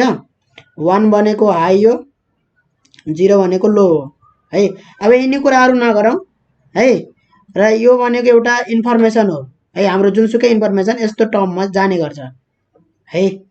इलेक्ट्रोनिक यो पछि पढ्छौँ, इलेक्ट्रोनिक कम्प्युटर इन्जिनियरिङ पढे पनि इलेक्ट्रोनिक इन्जिनियरिङ पढे पनि त्यतिखेर चाहिँ यस्तो पढाइ हुन्छ होइन। अहिले चाहिँ यति बुझौँ कि यो रेडियोको एम्प्लिट्युड मोडुलेसन ब्रोडकास्टिङको लागि यो 810 किलो हर्ज फ्रिक्वेन्सी चाहिँ छ भनेर ब्रोडकास्ट भइरह है।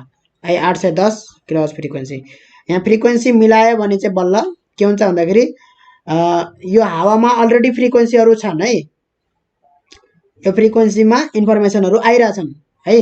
अब ठ्याक्क त्यही फ्रिक्वेन्सी हामीले रेडियोमा चाहिँ उसरी गरेर चाहिँ ठ्याक्क त्यही फ्रिक्वेन्सी मिलायौँ भने चाहिँ है हाम्रो चाहिँ रेडियो चाहिँ बज्न थाल्छ। बज्न चाहिँ क्यार गरेर अरू बेला बज्छ होइन। ठ्याक्क इन्फर्मेसन कुराहरू चाहिँ ठ्याक्क त्यो फ्रिक्वेन्सी मिले पछाडि बल्ल त्यो त्यहाँबाट चाहिँ हाम्रो ठ्याक्क त्यही इन्फर्मेसनहरू बोल्छ क्या। जस्तै समाचारहरू हुन्छ रेडियोमा, गीतहरू हुन्छ होइन, त्यो इन्फर्मेसनहरू त्यसरी फ्रिक्वेन्सी मिलाएर चाहिँ बल्ल बज्ने गर्छ है।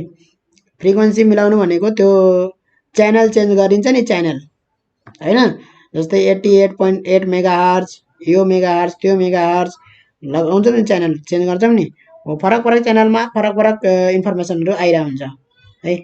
अब यी कुराहरू नगरौँ हामी सिधै के बुझौँ भन्दाखेरि इन्डक्टर र क्यापेसिटर सर्किटमा छ भने इन्डक्टर र क्यापेसिटरको दुवै के हुन्छ फ्रिक्वेन्सीसित डिपेन्डेन्ट, यिनीहरूको के हुन्छ त रियाक्टेन्स हुन्छ, रेसिस्टेन्स भनौँ न, रियाक्टेन्स भन्छ त्यसलाई है।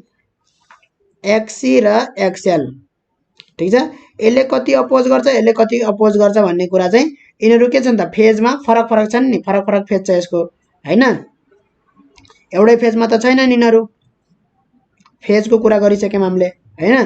त फ्रिक्वेन्सी र एक्सएल र एक्सीको यसरी ग्राफ बनाउँदाखेरि है, ग्राफ प्लट गर्दाखेरि के भेटिन्छ भन्दाखेरि फ्रिक्वेन्सी बढी भयो भने है एक्सी इक्वल टु के हो त 1/ओमेगा सी हो, 1/2πfc। यहाँबाट के आयो त XC is inversely proportional to frequency. Frequency बढाउँदै जाँदाखेरि एक्सी चाहिँ के हुन्छ घट्दै जान्छ है, यसरी चाहिँ घट्दै जान्छ एक्सी चाहिँ है। र एक्सएल जुन छ है, एक्सएल चाहिँ ओमेगा एल हो, 2 पाई एफ एल हुन्छ है। त्यहाँबाट के आयो त, XL is directly proportional to frequency. यहाँबाट चाहिँ फ्रिक्वेन्सी त डाइरेक्टली प्रोपोर्सनल छ, यसरी यसको चाहिँ ग्राफ आउँछ डाइरेक्टली प्रोपोर्सनलको यस्तो है। हायर भ्यालु यसरी बढाउँदै जाँदाखेरि लिनियरली बढ्छ के यसको है। इन्भर्सली प्रोपोर्सनलको फेरि यस्तो हाइपरबोलिक कर्भ हुन्छ, ठिक छ। यस्तो गर्दाखेरि हाम्रो चाहिँ फ्रिक्वेन्सी बढाउँदाखेरि चाहिँ है यसको रेसिस्टेन्स बढ्छ, यसको रियाक्टेन्स हैन। फ्रिक्वेन्सी घटाउँदाखेरि यसको बढ्छ भनेपछि कतिखेर मिनिमम हुन्छ त, कतिखेर चाहिँ एकदमै थोरै इम्पिडेन्स आउँछ त यहाँ है। इम्पिडेन्स कतिखेर एकदमै थोरै हुन्छ र हाई करेन्ट बग्छ भन्ने कुरा चाहिँ यो फ्रिक्वेन्सीमा आउने गर्छ। जहाँ इन्टरसेक्ट भयो नि हो त्यो फ्रिक्वेन्सीमा के हुन्छ भन्दाखेरि हाम्रो चाहिँ इम्पिडेन्स एकदमै मिनिमम हुन्छ। त्यसले गर्दाखेरि त्यसमा म्याक्सिमम करेन्ट फ्लो हुन्छ। त्यसलाई भन्छ रेजोनेन्ट फ्रिक्वेन्सी भन्छ है। यो फ्रिक्वेन्सीलाई रेजोनेन्ट फ्रिक्वेन्सी भन्छ, जहाँ चाहिँ एक्सएल चाहिँ यसरी एक्सी हैन, हामीले चाहिँ उसको इम्पिडेन्सको यसरी ग्राफ प्लट गर्यौं भने इम्पिडेन्सको यसरी ग्राफ प्लट गर्यौं भने चाहिँ यो फ्रिक्वेन्सीमा सबसे मिनिमम आउँछ। त्यसपछि फेरि बढ्न थाल्छ इम्पिडेन्स, फ्रिक्वेन्सी बढाउँदा फेरि बढ्न थाल्छ है। र यहाँबाट घटाउँदा पनि फ्रिक्वेन्सी यहाँदेखि घटाउन थाल्यो भने यो एफ नटबाट चाहिँ घटाउन थाल्यो भने पनि बढ्छ। ठ्याक्क एफ नट फ्रिक्वेन्सीमा चाहिँ इम्पिडेन्स सबसे मिनिमम हुन्छ र हाम्रो करेन्ट चाहिँ यो चाहिँ इम्पिडेन्स भयो र हाम्रो करेन्ट चाहिँ के हुन्छ त, इम्पिडेन्स सबसे मिनिमम भएपछि सबसे म्याक्सिमम करेन्ट यतिखेर बग्छ है। ठ्याक्क यही फ्रिक्वेन्सीमा हाम्रो करेन्ट चाहिँ के हुन्छ त, एकदमै म्याक्सिमम करेन्ट आउँछ है। अरु फ्रिक्वेन्सीमा चाहिँ कम करेन्ट आउँछ, सर्किटमा कम करेन्ट बग्छ है। अब यहाँ नेचुरल फ्रिक्वेन्सीको कुरा गर्यो।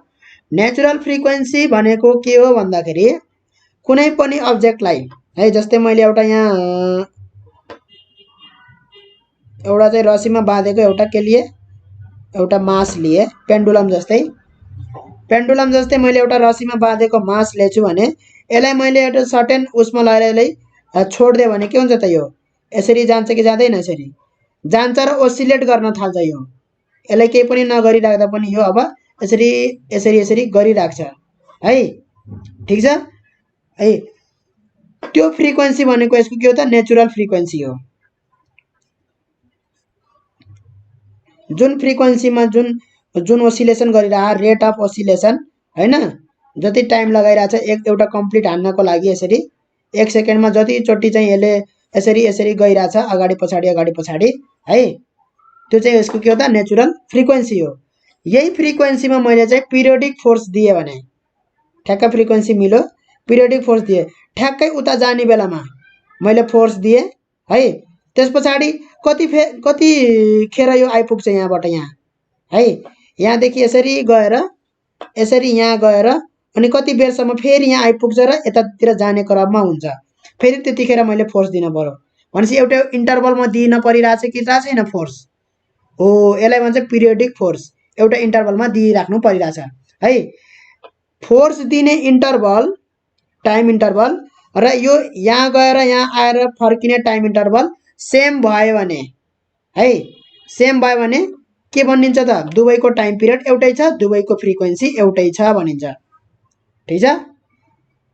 भन्नुको मतलब मैले जुन एक्सटर्नल फोर्स दिएछु है, त्यो एक्सटर्नल फोर्स यो पेन्डुलमको नेचुरल फ्रिक्वेन्सीसित बराबर भयो भने है, त्यो पिरियोडिक फोर्सको फ्रिक्वेन्सी नेचुरल फ्रिक्वेन्सीसित बराबर भयो भने त्यहाँ के हुन्छ त, रेजोनेन्स आउँछ।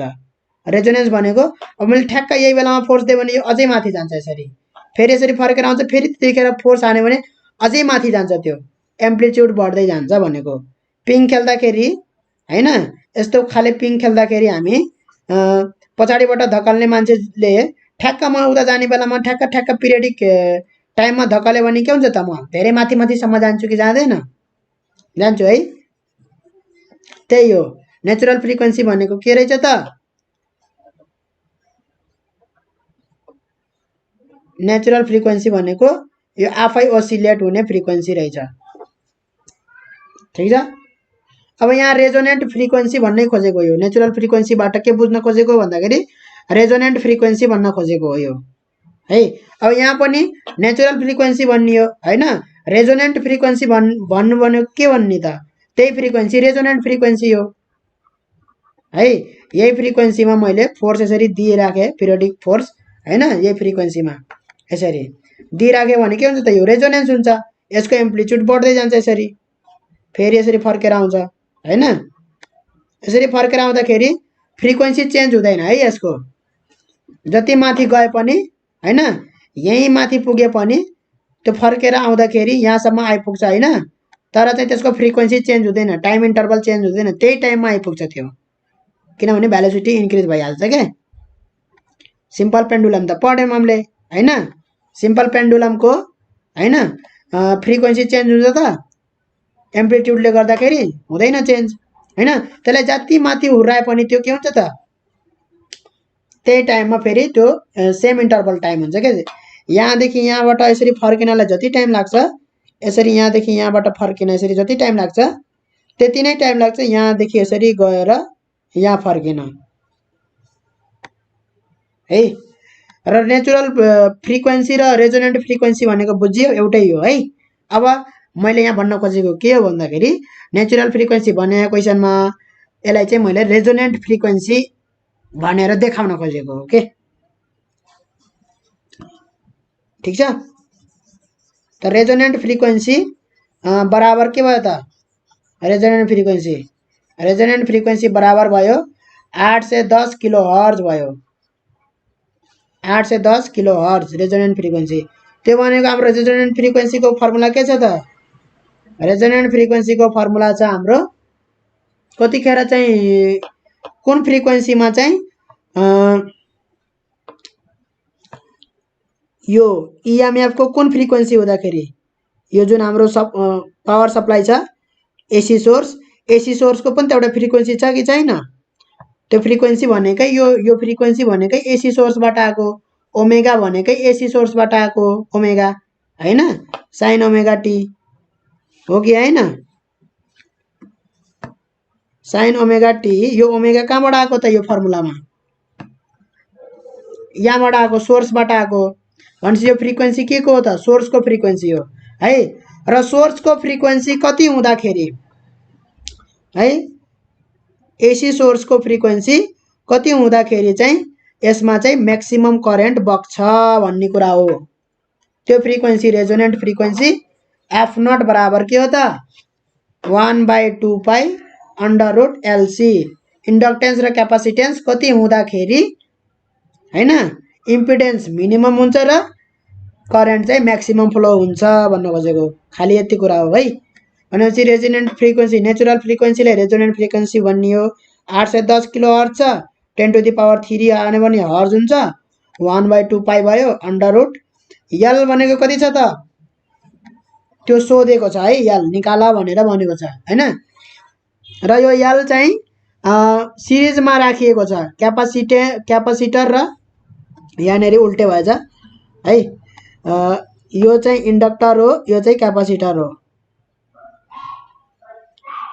है। ठीक छ ल। इन्डक्टर र क्यापासिटरलाई सिरिजमा राखेपछि हैन इन्डक्टेन्स कति भयो भने चाहिँ त्यहाँ म्याक्सिमम करेन्ट बग्छ है, 810 किलो हर्ज आउँछ भनेको है। नेचुरल फ्रिक्वेन्सी 810 किलो हर्ज ल्याउनको लागि इन्डक्टेन्स कति हुनुपर्छ भनेको त्यो भनेको चाहिँ एलसी। क्यापासिटेन्स कति छ त, क्यापासिटेन्स हाम्रो छ 33 पिको फ्याराड भनेको 33 × 10⁻⁻, पिको भनेको न्यानो भनेको 9 हो, पिको भनेको 12 हो आई थिंक है। अब यसलाई स्क्वायरिङ गरेर यता लगाउँ हैन, यसलाई चाहिँ स्क्वायरिङ गरेर हल्का यता सारौँ है। स्क्वायरिङ गऱ्यौँ भने के हुन्छ, यतापट्टि चाहिँ 1/4 पाई स्क्वायर यल इन्टु 33 × 10⁻⁻12 हुन्छ। यतापट्टि के हुन्छ 810 को स्क्वायर इन्टु 10⁻³ को स्क्वायर 3 दूना 6 भयो है। अब यो यता गयो, यल यता गयो भने बाँकी सबै तल हुन्छ। 4 पाई स्क्वायर इन्टु 810 को स्क्वायर। अब यो क्यालकुलेसन त आफै गर्न सकिन्छ हैन, क्यालकुलेसन त अब आफै गर्न सकिन्छ। यो 12 हो। यो कति आउँछ भन्दाखेरि इन्डक्टेन्स हाम्रो 1.17 इन्टु 10 को पावर -3 हर्ज। यो क्यालकुलेटरमा गरेर निकाल्ने है, यतिकै यहाँ आयो भनेर त्यो गर्ने हैन। अब अर्को क्वेसन हेरौँ त, यो 62 सालमा सोधेको question. In a series LCR circuit R चाहिँ 25 ओम दिएको छ हैन, यल चाहिँ कति दिएको छ 30 मिली हेनरी दिएको छ इन्डक्टेन्स, capacitance microfarad 10 microfarad, and these elements are connected to a 240 AC RMS 50 hertz source. त्यो त्यसको चाहिँ 50 हर्ज चाहिँ फ्रिक्वेन्सी छ सोर्सको है।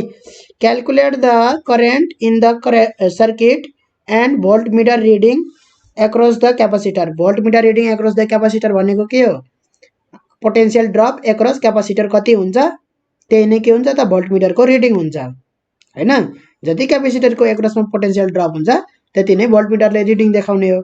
भनेको मतलब क्यापासिटरको पोटेन्सियल ड्रप निकाल्नु पर्यो है, भोल्टेज एक्रस क्यापासिटर निकाल्नु पर्यो, करेन्ट पनि निकाल्नु पर्यो हैन। भने पछाडी सिधै current equal to V by Z हुने भयो। इम्पिडेन्स V भनेको कति छ 240 छ हैन, जेड भनेको कति हुन्छ त जेड निकाल्नु पर्यो है, त्यसको लागि जेड निकाल्नु पर्यो।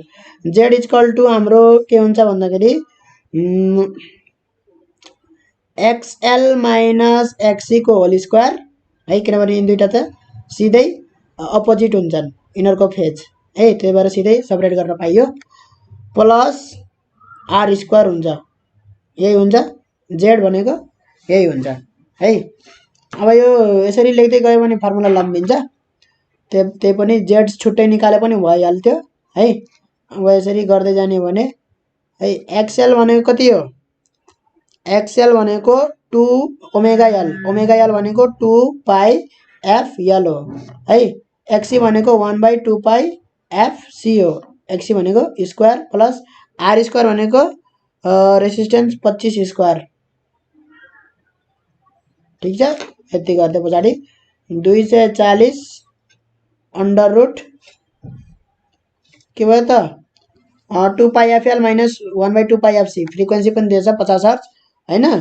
2 into 3.14 into frequency 50 into inductance पनि दिएको छ 30 मिली हेनरी भन्छ, 10 टु पावर -3 हाल्नुपर्छ। मिली आयो भने 3, सानो एम भनेको मिली हो, ठुलो एम भनेको कहिलेकाहीँ मेगा हुन्छ, ठुलो एम भनेको मेगा। ल -1/2 पाई भनेको 3.14 इन्टु एफ भनेको फ्रिक्वेन्सी 50, क्यापासिटेन्स भनेको 10 इन्टु 10 को पावर -6 माइक्रो छ, त्यही भएर है यसको स्क्वायर गर्न पर्यो है। यसरी लम्बिन्छ भनेर मैले त पहिले निकाला भनेको है, एक्सएल निकाल्ने त्यस पछाडि एक्सी निकाल्ने है, यहाँ धेरै लामो हुन्छ के, एक्सएल निकाल्ने यसरी, एक्सी निकाल्ने छुट्टै, त्यस पछाडि जेड निकाल्ने छुट्टै, त्यस पछाडि बल्ल करेन्ट निकाल्ने फर्मुलामा लाएर है। अब यो यत्रो लामो भइसक्यो, यहाँ कापीमा अटाउन्न। एक्सएल कति आयो भन्दाखेरि 9.42 आयो है। एक्सी अब निकालौँ, एक्सी आउँछ 318.47 आउँछ है। अब चाहिँ यो भ्यालु पुट गरिदिउँ सिधै यहाँ, यत्रो लामो लेखिरहनु पर्दैन, ठीक छ। कति हो एक्सएल माइनस एक्सी भने पछाडि एक्सएल माइनस एक्सी 42 माइनस 318.47 को स्क्वायर प्लस 25 को स्क्वायर कति हुन्छ 25 को स्क्वायर हुन्छ हाम्रो 625, ठीक छ। अब 9.42 माइनस यो गरेर अब यति त गर्न सकिन्छ है, म सिधै एन्सर लेखिदिन्छु 0.774 एम्पियर है, ठीक छ।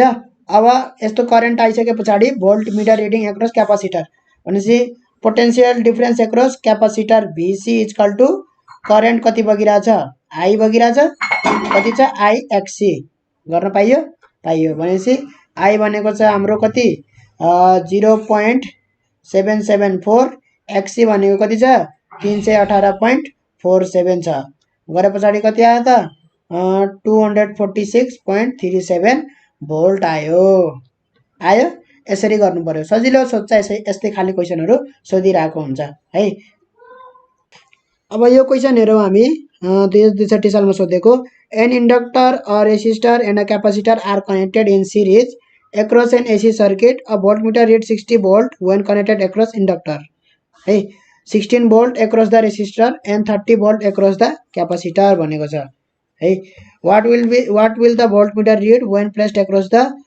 series circuit भनेको छ what is the power factor of the circuit भनेको छ है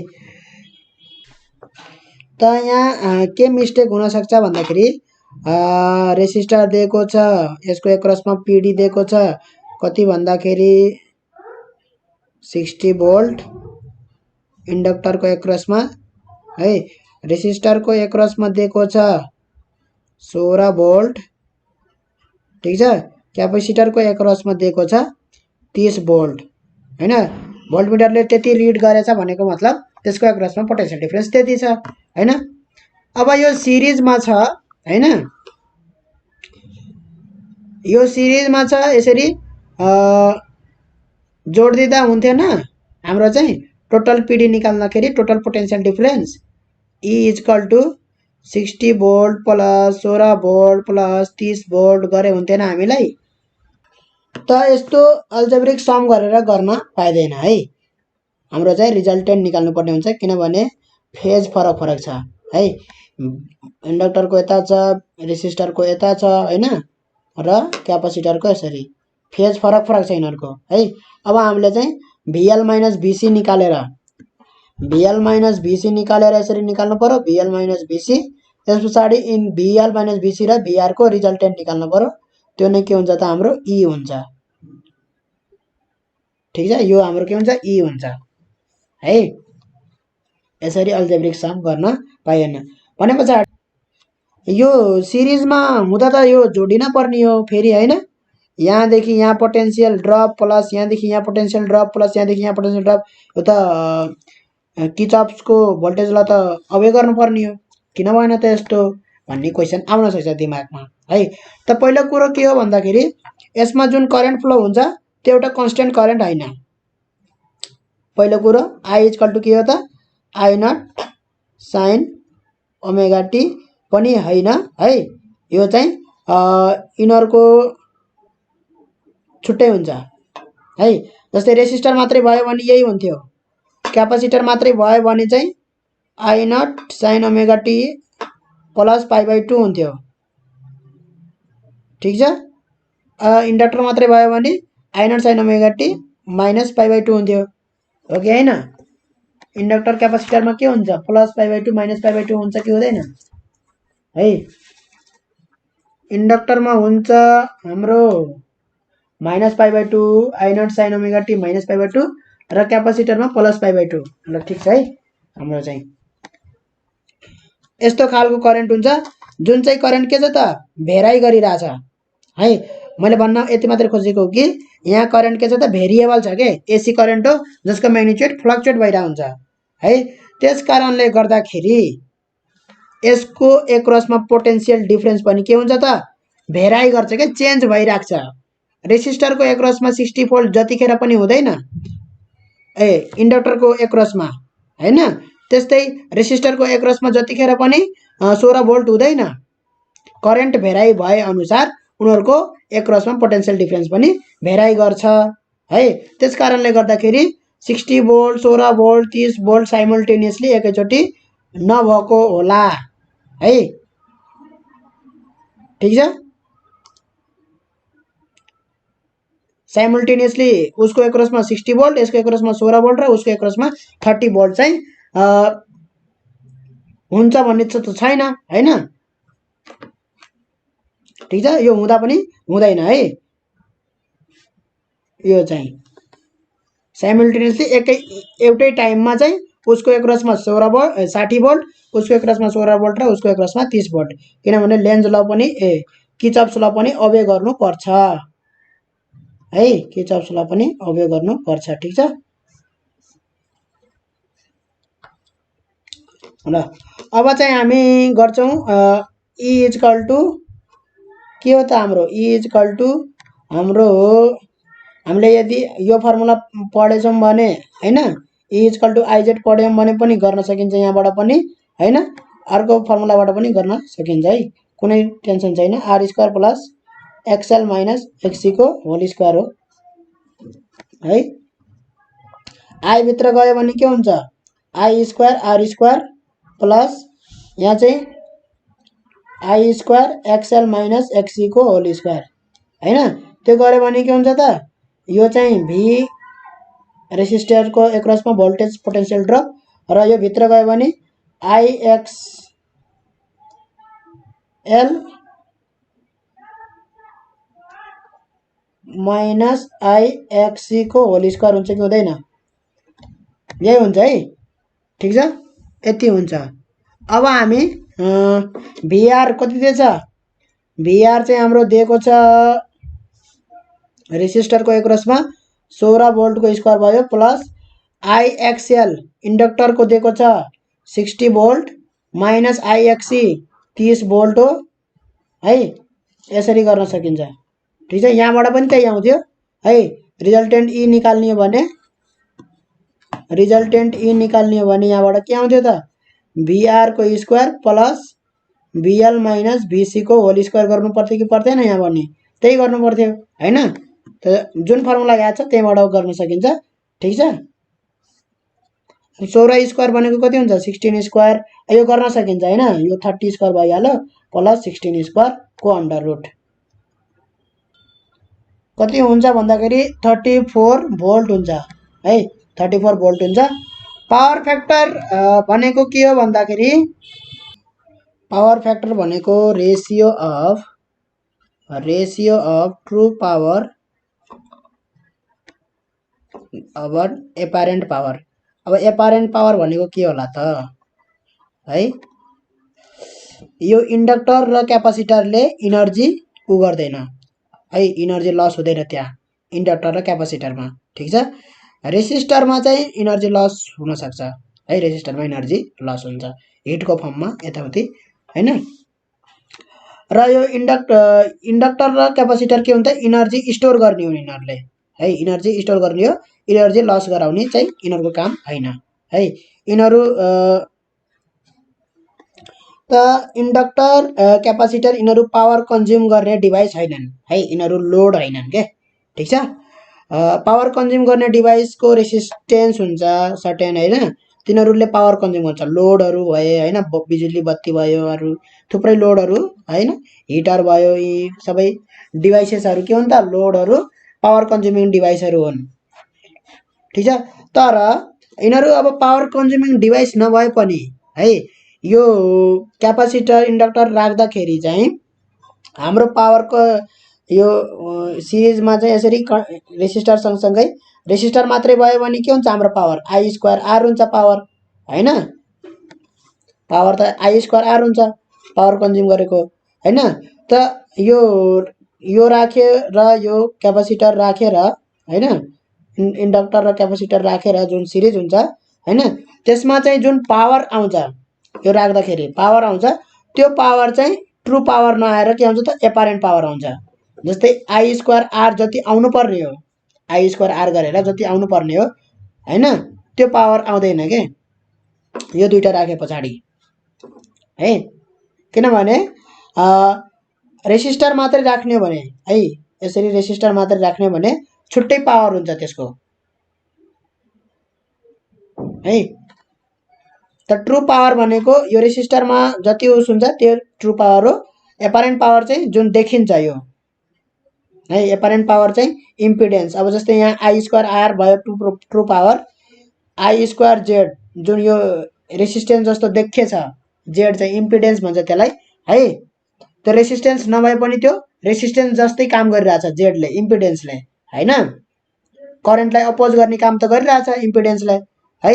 त आई स्क्वायर जेड गरेर चाहिँ जुन पावर आउँछ त्यो पावर भनेको एपारेन्ट पावर हो र रियल पावर भनेको ट्रु पावर भनेको हाम्रो आई स्क्वायर आर मात्रै हो, किनभने त्यो मात्रै एउटा पावर कन्ज्युमिङ डिभाइस छ रेसिस्टर। ठिक छ, आई स्क्वायर के भयो त क्यान्सल आउट भयो हैन, आर भयो जेड भनेको under root R square plus X L minus XC को होल स्क्वायर।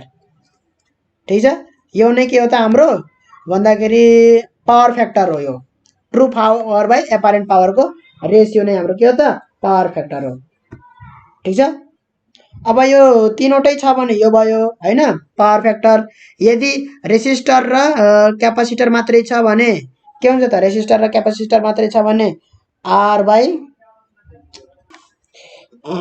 सर्किटमा चाहिँ रेसिस्टर र क्यापासिटर मात्रै छ भने त्यतिखेरको हाम्रो चाहिँ पावर फ्याक्टर cos थीटा बराबर के हुन्छ त R by under root R square plus X C square capacitor छ भने है।